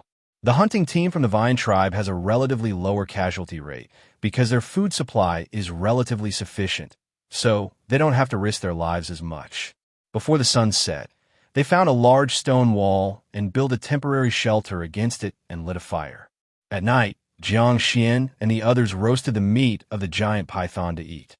While tearing the snake meat and stuffing it into his mouth, Jiang Xuan said to Qi Xiao, "As expected, plants that enhance strength are hard to find. We've been walking all day and haven't encountered a single one." Qi Xiao replied, "That's because people from all the tribes need plants that enhance strength. Once they're found, they're often picked clean, sometimes even the trees are dug up. Over time, these plants have become increasingly scarce." Jiang Xuan said, "So, if we find a place where no one has ever been, is it possible to find a lot of such plants?" Qi Xiao was stunned and said, "Maybe, but such places should be very difficult to find. The southern wilderness is vast, and the number of tribespeople is actually not that large, but they continue to endure from generation to generation, migrating from one place to another.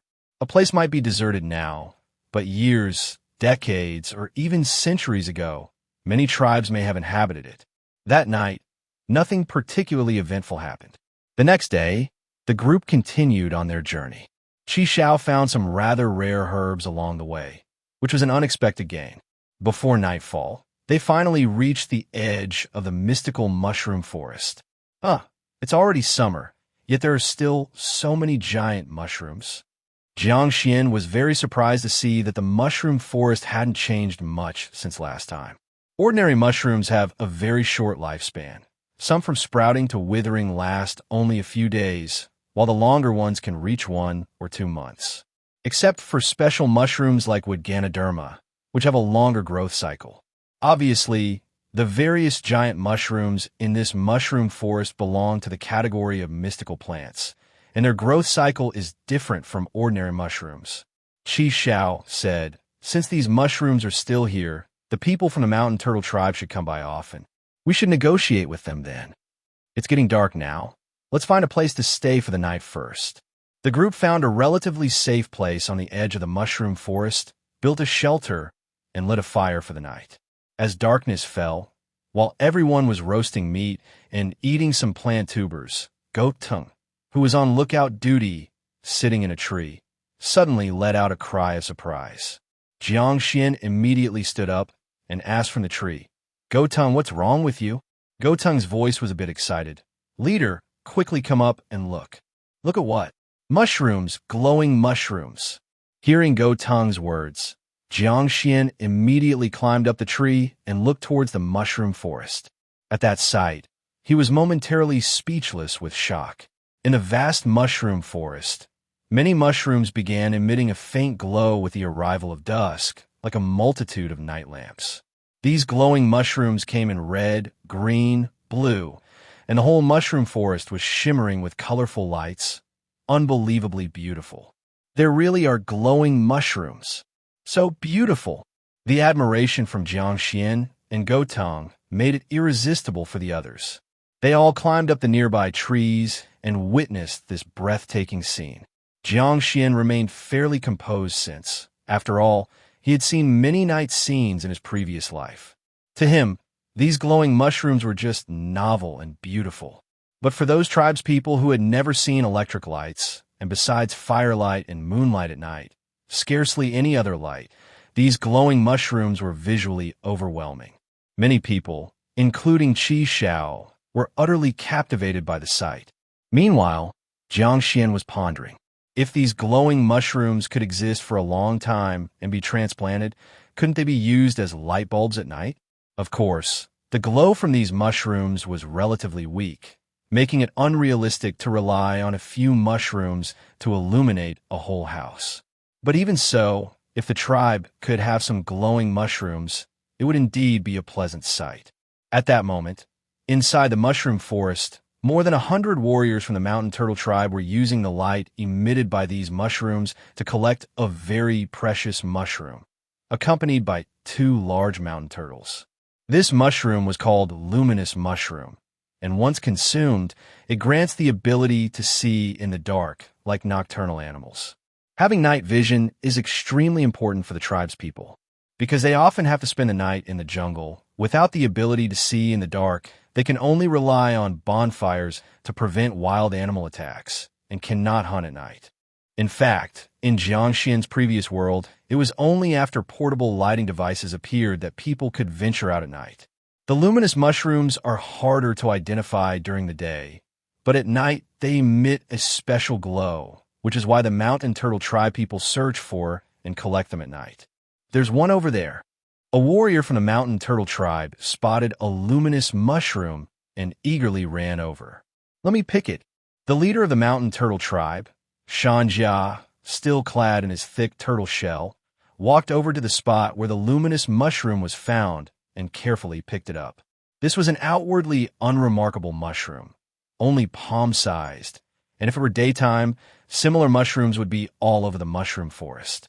Chapter 98. Glowing Mushroom 3. But in the darkness, this luminous mushroom emitted a soft green glow that was very beautiful. Shan Jia carefully placed the luminous mushroom into the beast hide bag and then happily said, "Let's keep looking." That night, the people of the Vine tribe watched the mushroom night scenery outside the mushroom forest for most of the night, while the people of the mountain turtle tribe searched for luminous mushrooms inside the mushroom forest for most of the night. Both sides had their gains. The next day, as the morning sun slowly rose, those glowing mushrooms in the mushroom forest gradually dimmed, becoming indistinguishable from other mushrooms. If not witnessed with their own eyes and experienced personally, many people might not even believe that such glowing mushrooms exist in the forest.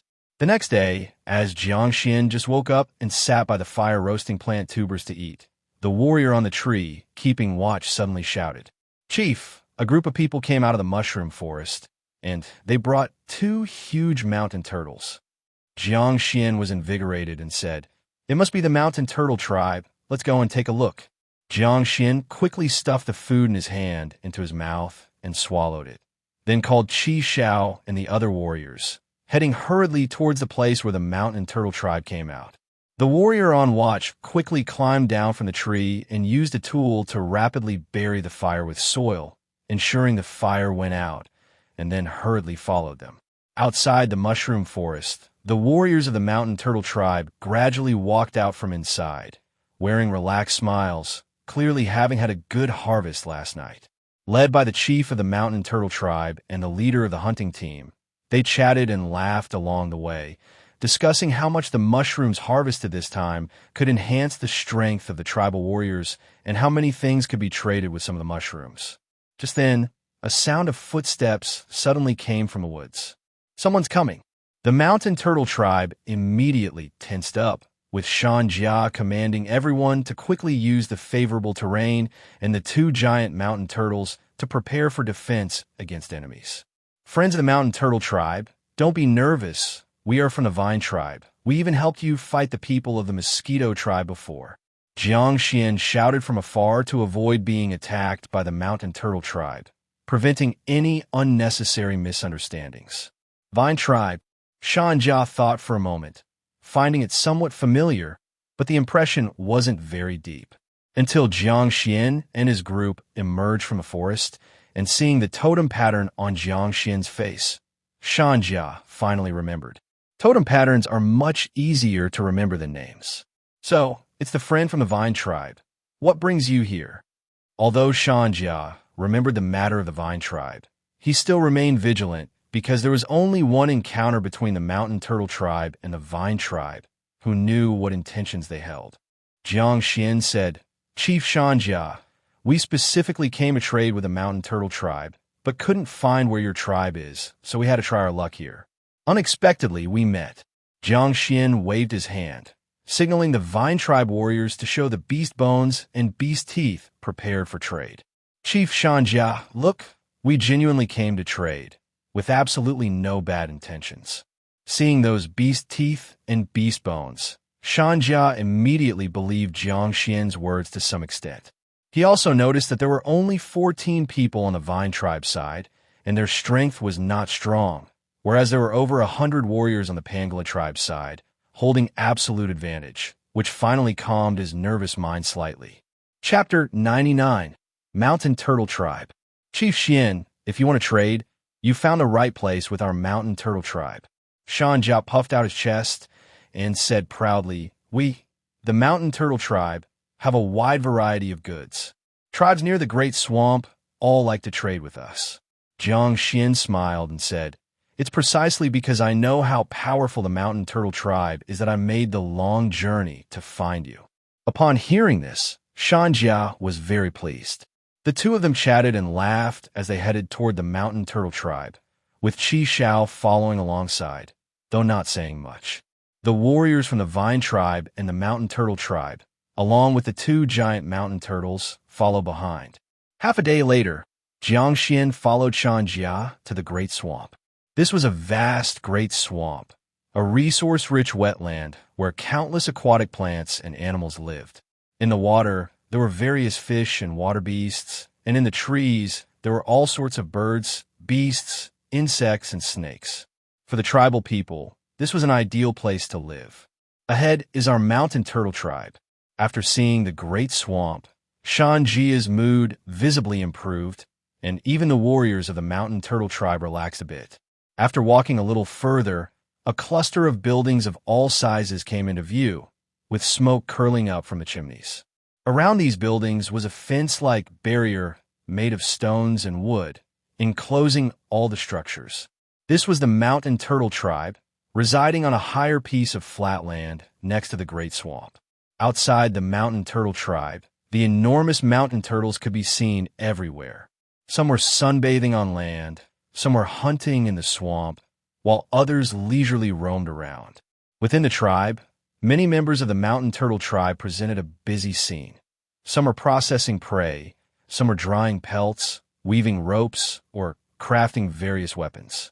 On the open ground, children were playfully chasing each other. Occasionally, a child would climb onto the back of a giant mountain turtle, and the turtle, not annoyed, carried them forward slowly.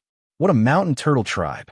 Jiang Xuan looked at the vibrant mountain turtle tribe, feeling a bit envious in his heart. The warriors of the vine tribe also murmured among themselves, their eyes betraying a hint of envy. The warriors of the mountain turtle tribe all laughed, with proud expressions on their faces, standing a little straighter. A strong tribe is a blessing for all its members, making it less likely for them to be bullied while traveling outside. When Shan Jia and his group reached the tribe's entrance, the warriors guarding the tribe and some members of the mountain turtle tribe came to greet them. The chief is back. Was it a fruitful trip? They asked eagerly in chorus, and Shan Jia and the warriors of the mountain turtle tribe responded with smiles, clearly in a good mood. Soon, the people of the mountain turtle tribe noticed Jiang Xuan and his group. A guard warrior asked, "Chief, which tribe are these people from?" Shan Jia replied, "They're from the vine tribe, here specifically for trading." "I see." The people of the mountain turtle tribe had never heard of the vine tribe, but it didn't stop their enthusiasm, as any tribe that came to trade always brought good things. "Chief Xian, vine tribe witch, please come inside." Shan Jia led Jiang Xuan and his group in the mountain turtle tribe, taking them to a large house in the center of the tribe to rest, and offered them some food. Before long, the witch of the mountain turtle tribe heard that the vine tribe which had arrived and came out personally to greet Qi Xiao, engaging in a discussion about herbal knowledge. The witch of the mountain turtle tribe was an old man with white hair and beard, looking thin and slightly hunched, walking slowly like an old mountain turtle. Being witches and not rivals, he and Qi Xiao, who had a wealth of herbal knowledge, had an engaging conversation. Witches talked to witches, chiefs talked to chiefs, and ordinary warriors talked to ordinary warriors. This was very natural.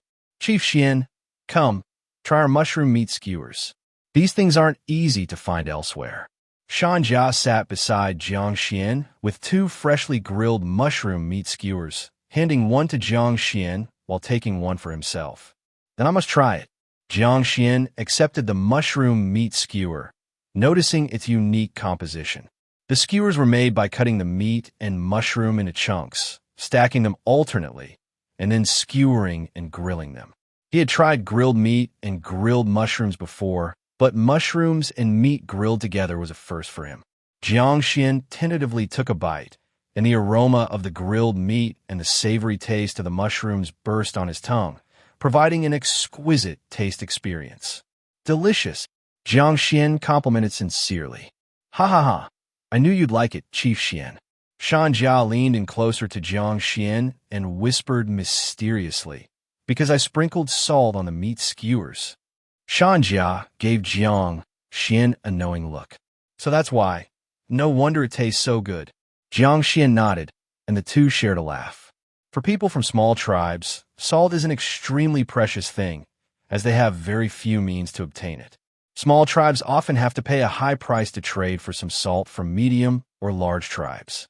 To save on salt, people from small tribes usually rely on drinking animal blood to get salt. Adding salt to grilled meat and offering it to guests was considered quite luxurious, with a bit of a show-off factor. Chapter 100, Mountain Turtle Tribe 2. Of course, if Shan Jia knew the Vine Tribe had an endless supply of salt, he probably wouldn't think of showing off. The two didn't discuss anything further, focusing on their food. They ate very quickly, and soon there were only 2 sticks left of the mushroom meat skewers. Feeling unsatisfied, Shan Jia picked up a few more large skewers and feasted with Jiang Xuan, but this time without salt, the flavor was quite lacking. After eating his fill, Shan Jia casually wiped his mouth and sighed, "It's so delicious, no matter how many times I eat, it never feels enough." Jiang Xuan agreed. "It's indeed very tasty." For many tribespeople, mushrooms aren't considered ideal food because many mushrooms are toxic. Quite a few people have lost their lives from eating poisonous mushrooms, so over time, they become somewhat fearful of this delicacy. Even Jiang Xuan, when leading the Vine Tribe warriors to find food, rarely collected mushrooms unless they were very familiar and confirmed non-toxic varieties. Only tribes like the Mountain Turtle Tribe, which has long dealt with the mushroom forest and knows various mushrooms well, dare to gather large amounts for consumption. After they were full and satisfied, they finally got down to business. Shan Jia inquired, "Chief Xian, what do you wish to trade with us this time?" Jiang Xuan replied, "We want to trade for some mushrooms that enhance strength, like the strength mushroom you gave us last time." Shan Jia's face lit up with a brilliant smile, because most tribes that come to the Mountain Turtle Tribe for trade want similar things from Jiang Xuan. The strength mushroom given to Jiang Xuan last time was both a gift and a sample. If they found it useful, wouldn't they surely come to the Mountain Turtle Tribe for trade? Shan Jia appeared burly and clumsy, wearing a huge turtle shell every day and looking rather comical. But in reality, he was very clever, even a bit cunning. Shan Jia said, It just so happens that we picked a fresh batch of strength mushrooms from the mushroom forest this time. Jiang Xuan added, besides the strength mushroom, are there other mushrooms that can enhance strength? The mushroom forest has a vast variety of mushrooms, and Jiang Xuan speculates that there are surely more than one kind that can enhance strength, so he asked directly. Shan Jia smiled even brighter. Of course, besides the strength mushroom that boosts power, there's also the swift mushroom for speed, the large ear mushroom for hearing, and the eagle-eye mushroom for vision. Hearing Shan Jia's introduction, Jiang Xuan felt his horizons broadened.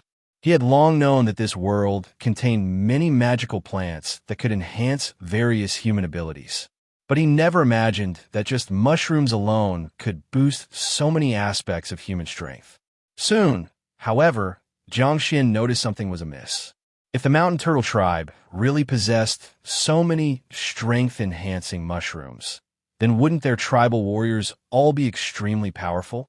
Why was the mountain turtle tribe still a small tribe, vulnerable even to attacks from the mosquito tribe? Chief Shan Jia, if someone were to eat all the mushrooms you mentioned freely, what's the highest level of warrior they could become? Shan Jia's expression froze for a moment. After hesitating, he said, 3 color. 3 color? Jiang Xuan was astonished. Could only reach 3 color by eating freely? Shan Jia said, with luck, if they can harvest some rare mushrooms, they might have a chance to break through to 4-color warrior. Jiang Xuan noticed that Shan Jia was a 4-color warrior himself, but aside from him, Jiang Xuan didn't see any other 4-color warriors in the mountain turtle tribe. Clearly, the idea of breaking through by eating mushrooms wasn't as simple as Jiang Xuan had imagined. Why is it like this? Jiang Xuan asked. Because with all mushrooms, the first consumption has the best effect. Once eaten, the subsequent effects weaken significantly. Shan Jia's explanation was somewhat vague. In fact, after eating the same type of mushroom 3 times, there would be no further enhancement. Furthermore, the effects of mushrooms in the mushroom forest, while varied, don't enhance strength as significantly as imagined. 1-color warriors benefit most from these mushrooms. The higher the warrior's strength, the lesser the effects these mushrooms have. If it were otherwise, the mountain turtle tribe guarding a mushroom-rich forest would have produced a troop of powerful warriors long ago. Even so, the mushrooms of the mountain turtle tribe are still highly valuable, with many tribes coveting them, leading to several attempts at theft. Because these mushrooms can produce fairly strong low-tier warriors, which are very enticing to smaller tribes. I see. Truthfully, Jiang Xuan felt a bit disappointed, but somehow it seemed more logical. If just eating some magical plants made one invincible, it would indeed be absurd. Despite this, Jiang Xuan still planned to trade for some magical mushrooms because the vine tribe was indeed too weak, and these mushrooms could at least create a few low-tier warriors, which would be beneficial. After discussing for a while, Shan Jia had some of the mushrooms collected yesterday brought out, while Jiang Xuan brought out the beast bones and beast teeth. Both sides officially began trading. These are strength mushrooms that you've eaten before, so no need for me to say more about their effects. 3 strength mushrooms for this beast scapula bone. How does Chief Xuan feel about that? Shan Jia picked up a shoulder blade of a beast, about half a meter long, very heavy and thick. A great material indeed.